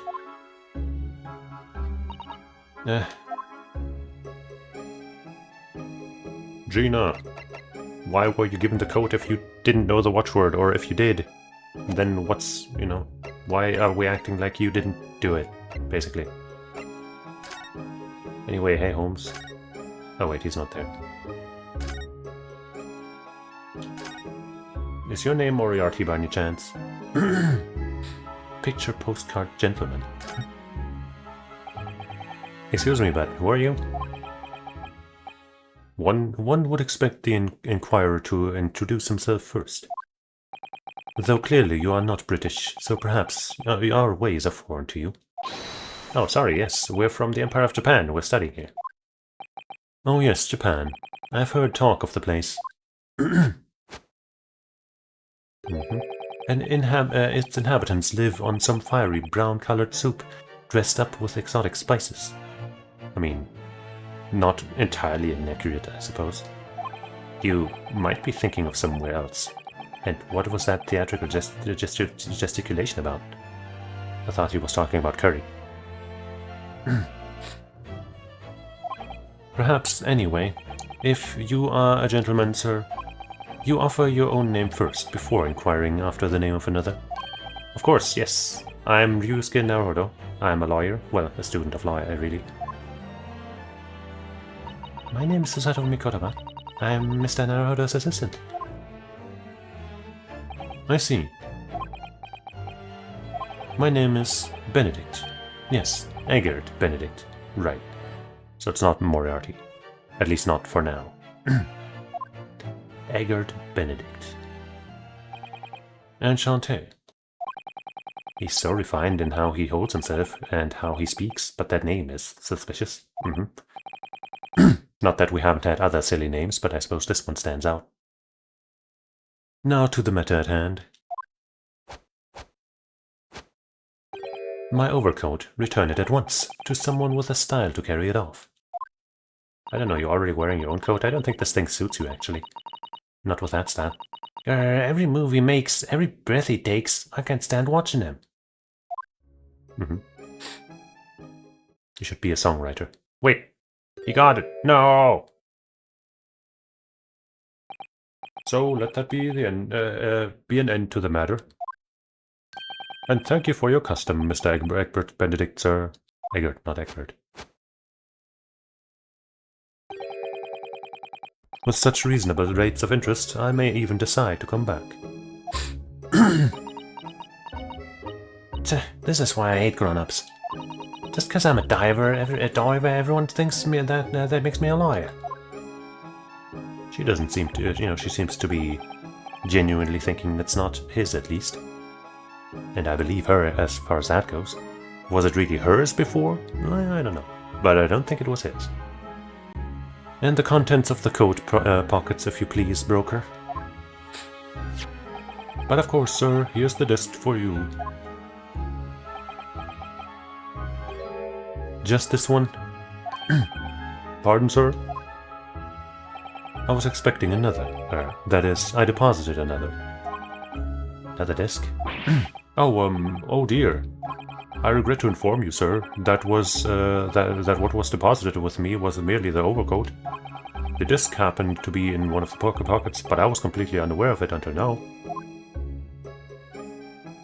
So, Gutterling, you're hiding more of what's rightfully mine, are you? Says who, eh? I don't know nothing about it. Very well. Then I shall bid you farewell. Say goodbye to style. Wait a minute, that disc is mine. What do you think you're doing, you little tramp? You've drawn blood, you filthy animal. What? Oh my, yes, there's blood in the disc. It's because of all those sharp little bumps. The man must have scratched his finger on them. I found it first, alright. I mean, it belonged to the old man.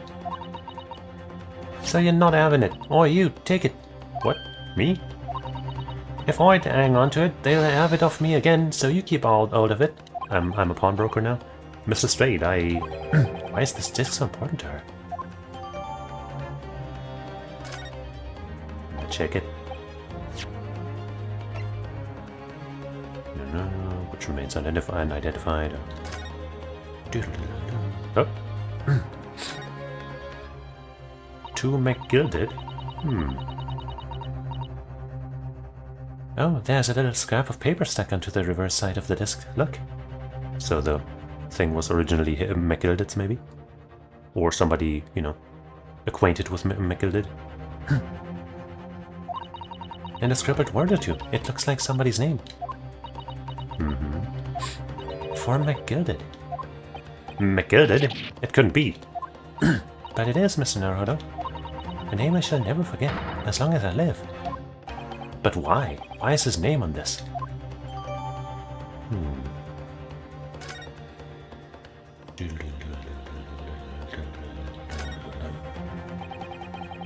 Look at all the little bumps on the disc, they're so tiny. Yes, the protrusions are called pins, and they pluck the teeth of the cone to make notes. And just on the edge, there's a small amount of blood. Yes, the blood of the mysterious Mr. Egbert Benedict. Egbert. I keep saying Egbert, but it's just Egbert. When Mr. Straight tried to grab the disc from him, the pin scratched his finger, it seems. Like when you're grating some daikon radish and accidentally catch your finger. Ouch, just thinking about it hurts. And puts me off eating radish. Yeah, radish isn't that great anyway. It's alright. You there, in the black livery. Livery? Hand that disc to me at once, please. No, don't. He's lying. Grown-ups are all liars. What do I do now? Don't give it to that guy. How am I going to resolve this? Holmes, help.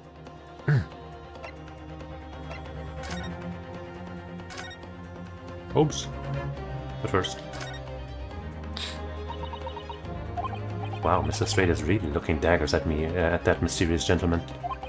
We need to do something to calm things down before she loses control and attacks him again. She didn't attack him. She just, you know, took what was hers. Potentially. In a way. Mr. Holmes, what are you examining with such keen interest there? As you enjoy a bar of caramel, I see? Caramel, not chocolate. So, you found me at last, Mr. Naruto. Sorry? After that young pickpocket sent me on my way, I was forced to lurk in the shadows. Cruelly ostracized as the rest of you partook in the jovial atmosphere of fellowship. I had nothing to occupy my mind, but was too ashamed to let society see what my downfall had done to me. So feigning mock interest, I pretended to examine the tedious trinkets in this desolate place. Holmes Caramel, his own brand. Whilst as you shrewdly observed, gnawing on the only friend I have left, the 7% solution of caramel. Pray, do you claim to understand the depths of my despair, Mr. Naruto? But how could you? I was so lonely, so desperately lonely. Then why on earth didn't you rejoin the conversation? Things have gone from bad to worse here, you know. Yes, I overheard much of your conversation. Or rather, in my craving for human contact, my ears devoured every word that was uttered. He sure is, eccentric. You really were sad, weren't you? Poor Mr. Holmes. I feel simply awful for you. It would seem that my inferences are correct. Oh, surely you're not about to tell us that you've solved the entire case once again? My dear madame, sometimes I wonder, were my genius for deduction to be commoditized, how much could I pawn it for? Like at least 3 shilling. It seems Mr. Holmes has had another of his flashes for inspiration. But who knows if it will help to resolve the situation between Mrs. Strayed and the mysterious gentleman. What's the right thing to do here? Of course we'll listen to the deduction. No question about it. Well, Mrs. Strayed, it would appear you find yourself in something of a predicament. Tch, where the blue blazes have you been, eh? Pardon? When a lady's in trouble, a true gent's supposed to be there to help. Straight away, not an hour later. Harsh, but fair. And who, pray tell, are you? You probably know, and are just feigning ignorance. Mr. Edgar Benedict, you have, in my eyes, a veritably encyclopedic array of curiosities about your person. Nevertheless, there are 2 immovable conclusions I have drawn. I beg your pardon? The first is this. The true reason for your visit to this pawnbrokery today is something you have not yet revealed. And the second is this. A considerable crime is in contemplation, one you will orchestrate with intent to steal a vast amount of a sum of money. Well, Mr. Benedict, what say you to my deductions? How? He's turned white as a hard-boiled egg. Haha. It would seem that once again Mr. Holmes has made a flawless deduction. Well, we'll see about the flaws. Just who do you think you are, sir? Ah, yes, as I hoped. That is precisely the pained expression I was looking for. Now let's dance. So, shall we begin? The time has come for yet another Sherlock Holmes' logic and reasoning spectacular. Yay, yay. The game is afoot. Mystery Man's Aim. First of all, we must ask ourselves on what business you've ventured into this pawnbrokery today. You claim to have followed this pickpocket here, having had the redemption ticket stolen from you on the street. But that is most certainly a lie. The real truth is something quite different. What are you holding there? Is that the circus flyer? Or maybe the exhibition or something? As revealed by that which you hold in your hand. Yes, what brought you to the shop in the first place is the staff recruitment flyer. Maybe whatever's hidden behind it. The piece of paper in your hand is a staff wanted advertisement from this very shop. Yet even the most unobservant would soon realize that a man of your appearance has no need of such employ. In other words, there's some ulterior motive for your actions. The cane, which you unwittingly clutch to your person, exhibits an incontrovertible contradiction. What utter rot! I've had this cane for years. A.G. That sure doesn't sound like Eggard Benedict. The contradiction of which I speak is, of course, the missing ferrule. The end of any walking cane would be terminated with a metal ferrule to protect the wooden tip. And yet, detailed analysis shows the wooden tip of the stick to be utterly bare.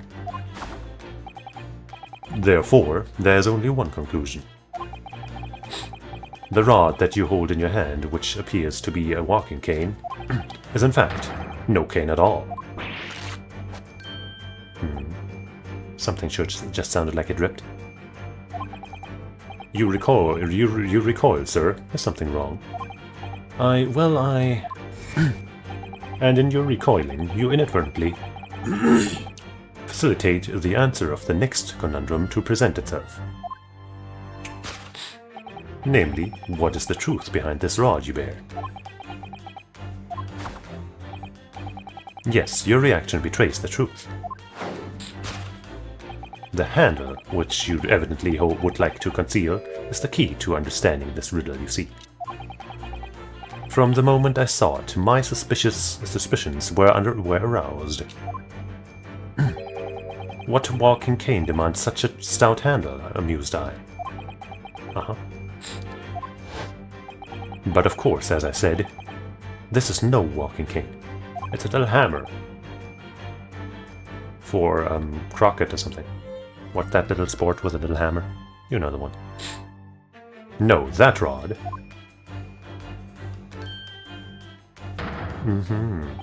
Is the broken handle of a shovel. What? Are you insane?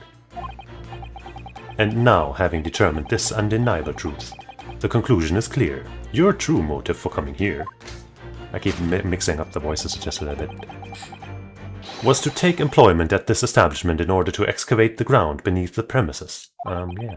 What a calculated crime you have conceived, sir. A wickedly calculated crime. I don't see any flaws with any of what he said. Tunnel underneath the pawnbroker. Does it connect to the bank or something? Great crime. Now, Mr. Benedict, let us continue. For we must expose the details of this elaborate crime you have in the planning. This is utterly absurd. You suggest that I, a gentleman, intend to excavate the ground beneath this pawnbrokery with a broken shovel. What on earth do you propose I could expect to find there? Some long-forgotten treasure, I suppose. Save for such a fanciful theory, what possible reason could I have to do as you say? Oh, but there is ample reason. As you are only too well aware, Mr. Benedict. Ah, and your furtive glance is more telling than I could have hoped. What? Let us consider what would motivate a man to infiltrate a shop such as this and covertly dig beneath its floor. The answer is revealed by the counsel note on the counter, that which your eyes were inadvertently drawn. To which, this letter gives notice of public works to be carried out on in the local area. And according to the enclosed plan of the upcoming sewage works, beneath this shop runs a sewer that adjoins another one that runs under the bank of the opposite side on the opposite side of the road. This madness has entered the sewers now, has it? By excavating the ground beneath our feet, you would gain access to the waterway that flows in very close proximity to the Great Vault of the financial institution opposite. What are you... In summary, sir, you devised a master plan to pull off an elaborate bank robbery by dint of the underground tunnels. Master plan? Which brings us, at last, to the final chapter of this lurid scheme. With what plunder did the thief hope to make off from the underground vault of the bank? Are you quite serious?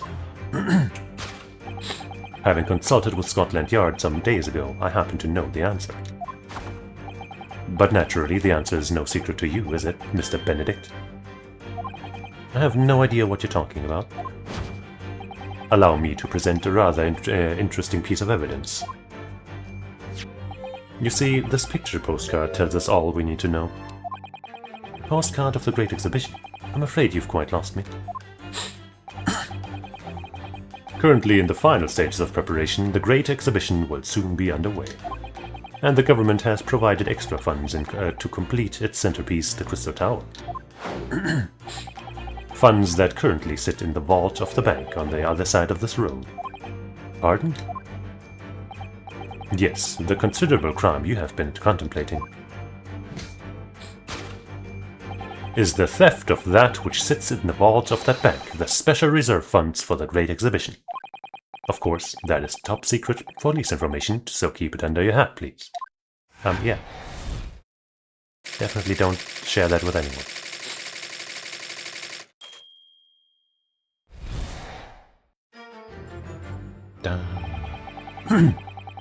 Thus concludes the Sherlock Holmes' great deduction of this pawnbroking puzzle. Yep.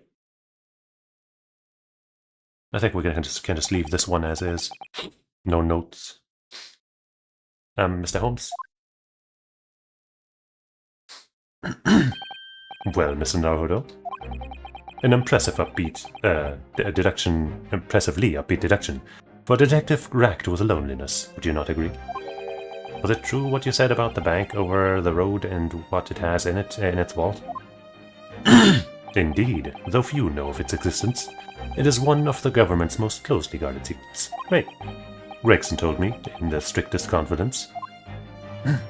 But you just announced it to everyone here, rather loudly in fact. Including a pickpocket?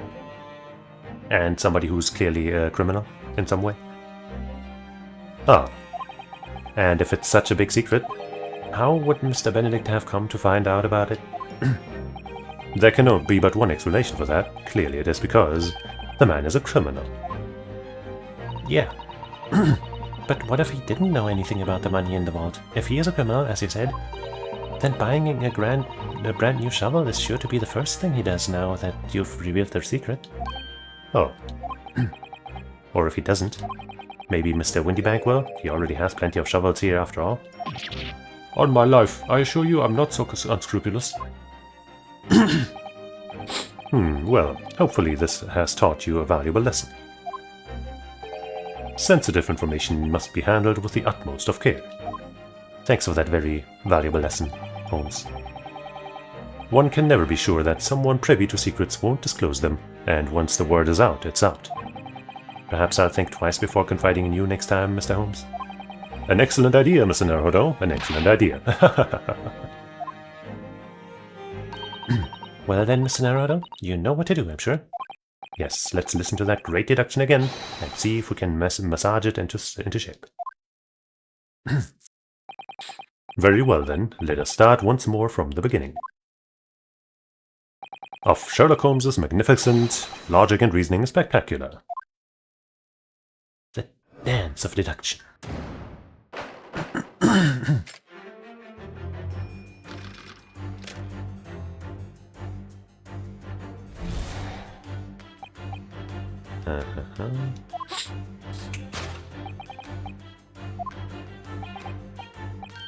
Real truth is something quite different.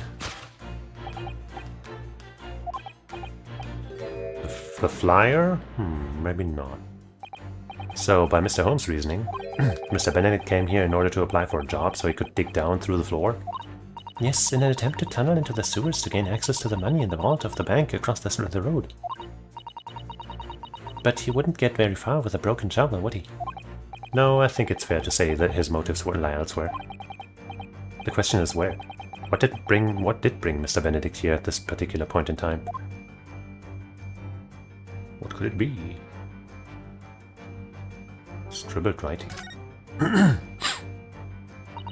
Oh, look at all the scribbled notes on the back of the flyer here. I don't believe it. What is it? Listen to what it says. Name, Gina Lestrade, height 5'2", green cap, scruffy waistcoat, grubby white shirt, blue satchel, ragged. It's a detailed description of Miss Lestrade. Goodness.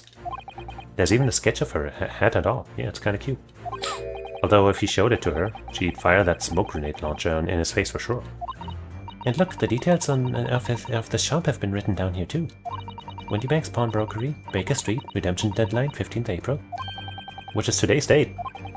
Why would Mr. Benedict have all that information scrawled on the back of that piece of paper? Well.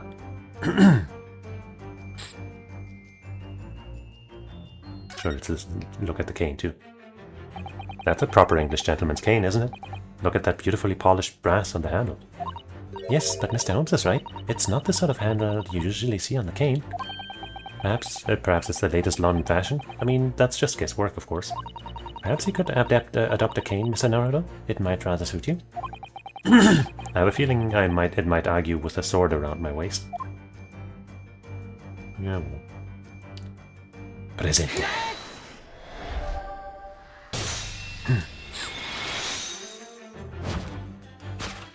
Yes, what brought you to the shop in the first place is the info about Miss Lestrade.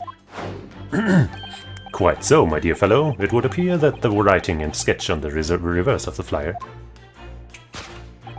pertain to the pickpocket Miss Lestrade and to Mr. Windybank's pawnbrokery here.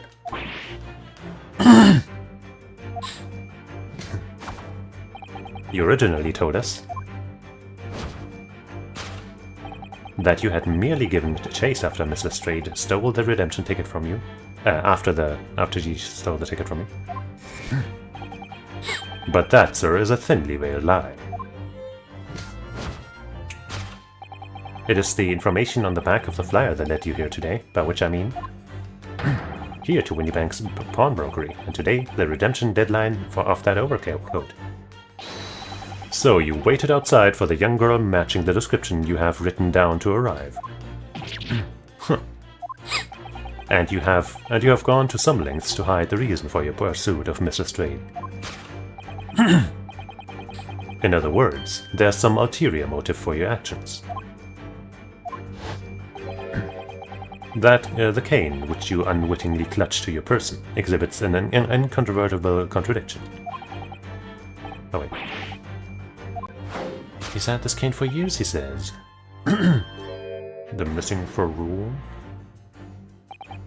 What's a ferrule? It's the metal caps commonly found on the end of a cane, Mr. Naruto. Ah, the bit that makes the nice clacking sound on the pavement. Yes, exactly. And Mr. Holmes is right. It appears to be missing in this cane. But it doesn't actually look broken, does it? No, it doesn't. Though the gentleman certainly did recoil when Mr. Holmes identified the cane as suspicious. In other words, there's some secret about the cane that Mr. Benedict would rather we don't know. Like these letters here?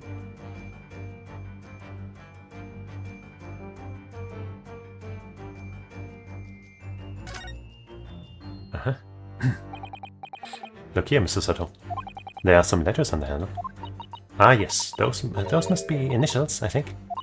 In the West, it's customary for people to engrave their belongings with the first letters of their names. So Sherlock Holmes would be SH, you mean? That's right. And the initials on this cane, obviously. Oh. AG? Why does it feel as though it's not quite right? Well, it's very difficult math, but I think you can find the solution to this equation.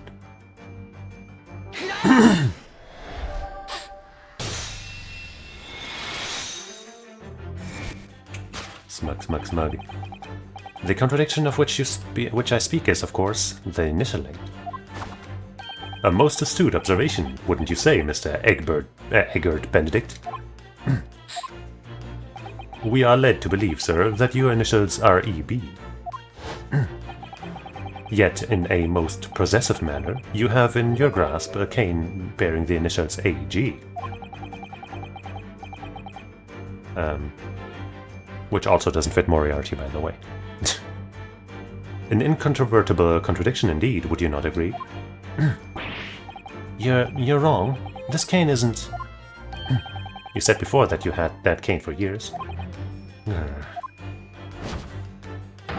So don't try to tell us that you just borrowed it from a friend or found it in the park. In short,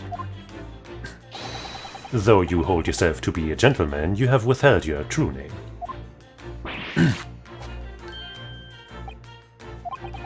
You recall, sir, something wrong?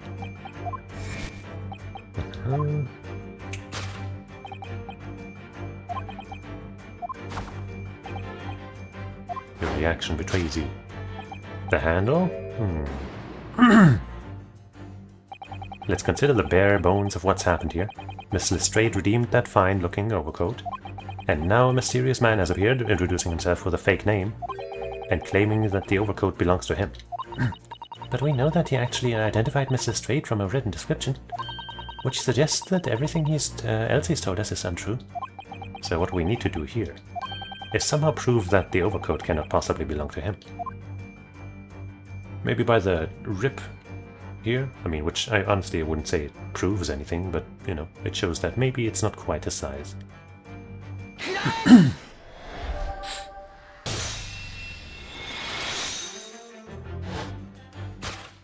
The split seam, which you evidently would like to conceal, is the key to understanding this riddle, you see? Yes, because the overcoat is rather obviously a poor fit. Having forced it over your broad shoulders, the seam is already breaking apart. My suspicions were aroused from the outset. When you so baldly lied about your name and so boldly waylaid this pickpocket. This catalogue of untruths has all been for one very specific purpose. To steal the article that the young girl redeemed from Mr. Windybank.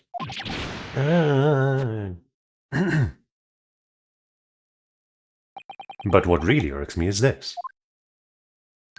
The considerable crime I initially imagined has been considerably curtailed. But there's still a crime to be solved. To abscond with a redeemed item.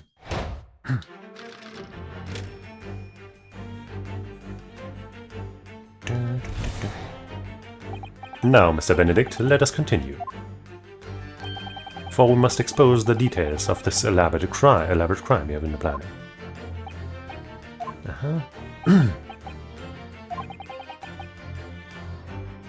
Wait, I think he didn't previously say that, did he? This is utterly absurd. You suggest that I, a gentleman, designed a wheeze to filch some tawdry article of pawnage. Have you forgotten that I redeemed the article in the proper manner using the watchword? Had I not been the one to deposit it in the first place? How could I possibly have known the relevant details, n'est-ce pas?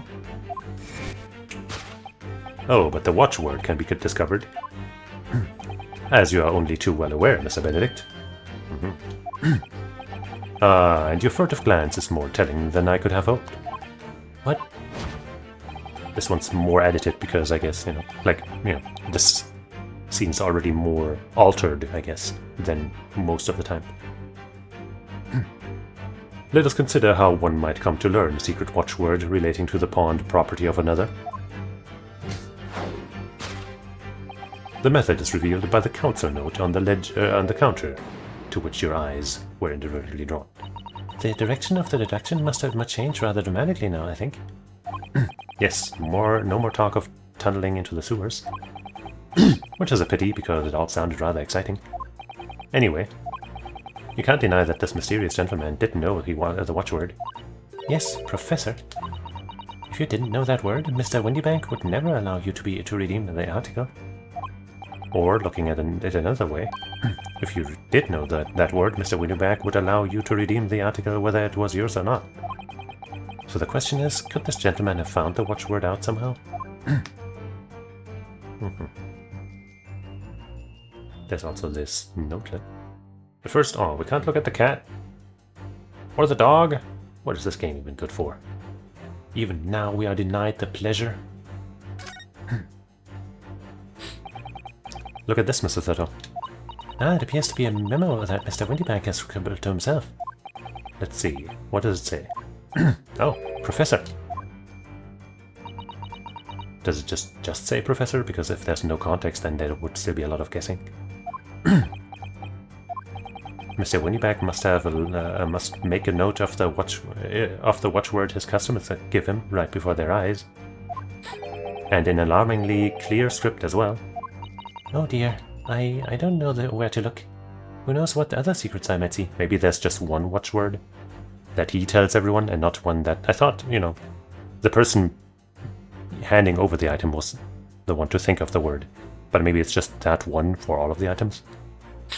That would be rather stupid, though. No, that can't be it. Because, then you could just pawn off one item that isn't worth all that much. And then get back a much better one just by using the password that you got.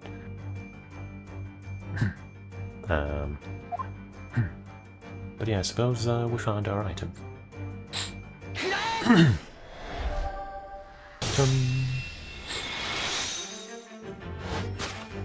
Wait, I kind of wanted, now that I looked at the thing again, the one that Holmes pointed to, kind of looked like there might have been a kiss mark down there. Maybe it was just a stamp. Let's hope it's just a stamp, because otherwise it might have been fun to look at it.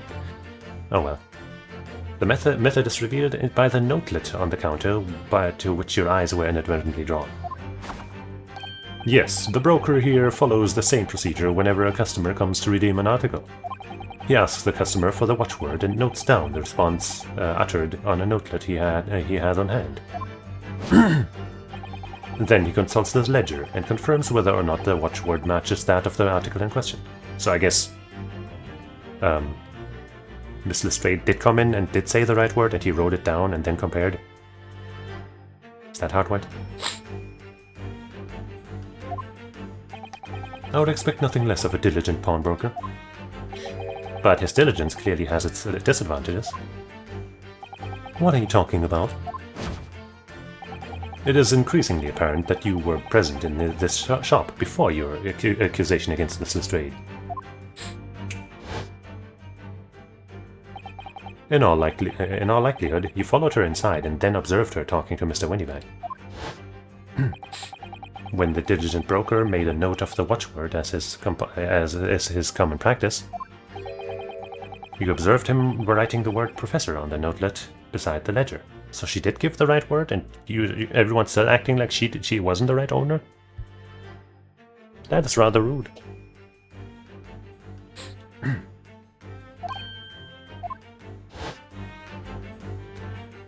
And that, sir, was the master plan you devised to steal the pawned article from the young Miss Lestrade.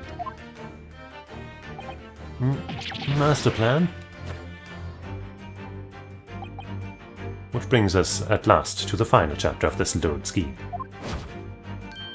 Why would you go to such lengths to redeem that particular article from this pawnbroker? Are you quite serious? For an ill-fitting overcoat hardly seems to justify the effort, much less a worthless music box disc. But naturally, you had very good reason to make them yours, didn't you, Mr. Benedict? I have no idea what you're talking about. Allow me to present a rather interesting piece of evidence. You see, this picture postcard tells us all we need to know. Or does it? The articles we're talking about are the overcoat and the music box disc that was in one of the pockets. Which, according to Mr. Windybank, isn't even worth a penny. And yet this man went to such lengths to steal them. Why? I wonder if perhaps we already have the evidence we need to explain it, Mr. Nohurlo? Could we? Really? I'd better have a thorough look through all the evidence we've collected so far. I don't think we have all of that much, but I'm still gonna play it safe.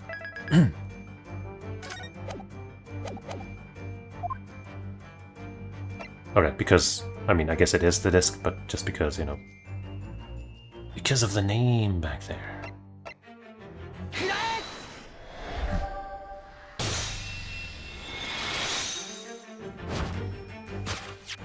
You see, this music box disc tells us all we need to know. What's that on the back?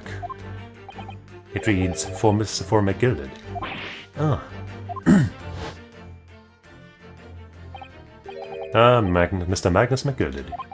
The unfortunate philanthropist who perished in curious circumstances at the Old Bailey 2 months ago. A prominent man in London, though his loan-mongering demonstrated a distinct lack of scruples. But he made that beautiful park. How could he be a bad guy? So, you're an associate of his, are you? Or perhaps a subordinate? Mr. McGilded was a man of unusually small stature, in fact. Wait, you just said that. He was precisely the right size for that overcoat that you squeezed yourself into, was he? It does look a little tall for that, maybe? Maybe I remember him being shorter than he was. Your true identity remains shrouded in mystery, Mr. Eggert Benedict. But the final conclusion here is crystal clear. The reason you came to this pawnbrokery today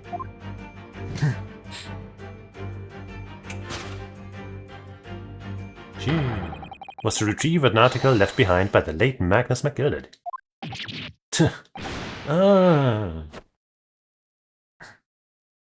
I guess the G stands for Gilded.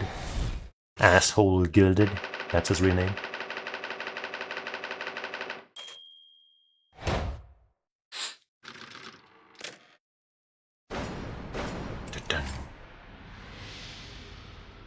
Another beautiful dance. Well, well, Mr. Magnus MacGilded. Not a name I expected to hear in these circumstances. Mr. Holmes, I'm afraid there's something very troubling on my mind. Pray tell, Mr. Sutter. Well, according to what Mr. Windybank told us earlier, today was the final day on which the code would have been redeemed, was it not? Would that mean that, you know, the day he put it here was the day the trial happened? I think it would. Yes, ma'am, that is correct. Today would be precisely 2 months since it was first deposited. Well, today's 15th April, so 2 months ago today. Would have been 15th February, sir. That's right. It's all carefully recorded in my ledger. Deposited at 10:30 p.m., I see. What? But that suggests... Yes, 15th February is precisely the day on which the omnibus murder took place. Well, I guess the day of the murder, not of the trial. And 10:30 in the evening is precisely the time at which the terrible events were unfolding.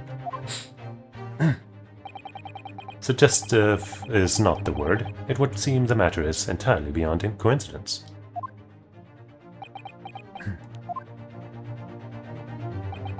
You're, of course, at liberty to make whatever outlandish deductions you choose, however... Oops. I must insist you hand over the music box disc now. It would be a terrible shame for you to return to your native land in a box. What do I do?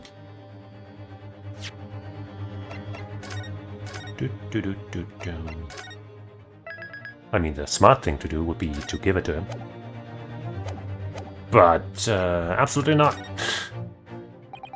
There are some things that a man must protect at all costs. This may well be one of those things.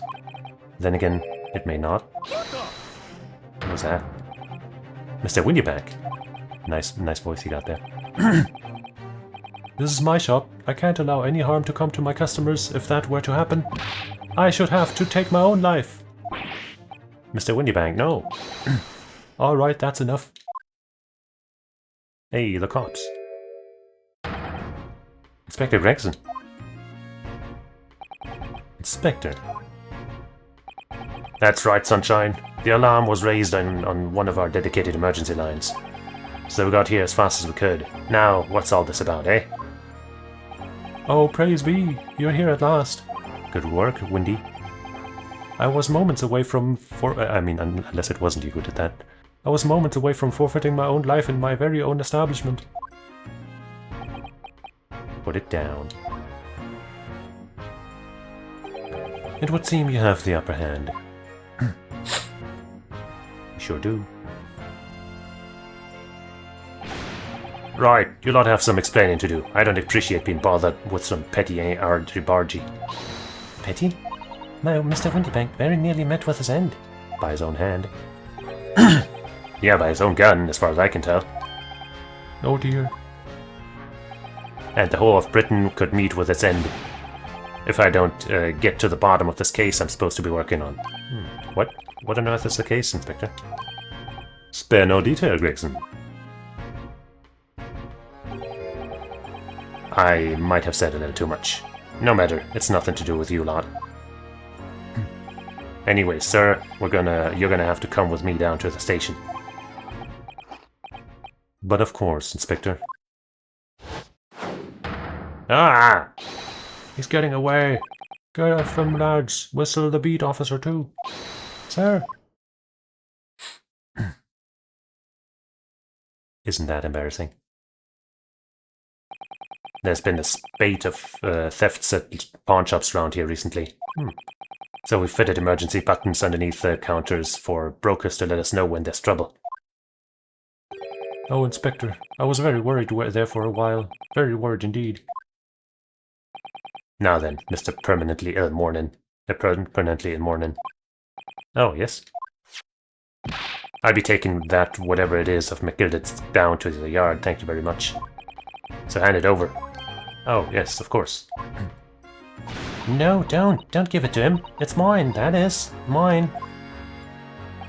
I'm sorry, miss. But anything belonging to McGilded has to be taken in as evidence now. As evidence? If the police demand something as evidence, my dear fellow, we have no choice but to capitulate. It's all yours, Inspector.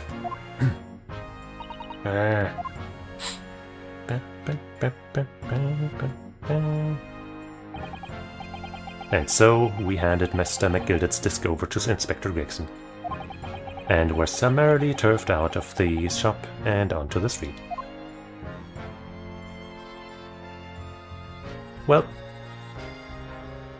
things sure happened. I'm sure that case that he was talking about will have absolutely no relevance to us in any way. Ever. Alright, but I think that's, that's pretty good timing for what I said.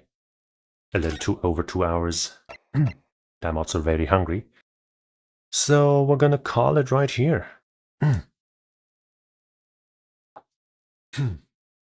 So, well, thank you for watching, hanging out, and seeing the future of Ace Attorney, Space Attorney, with me.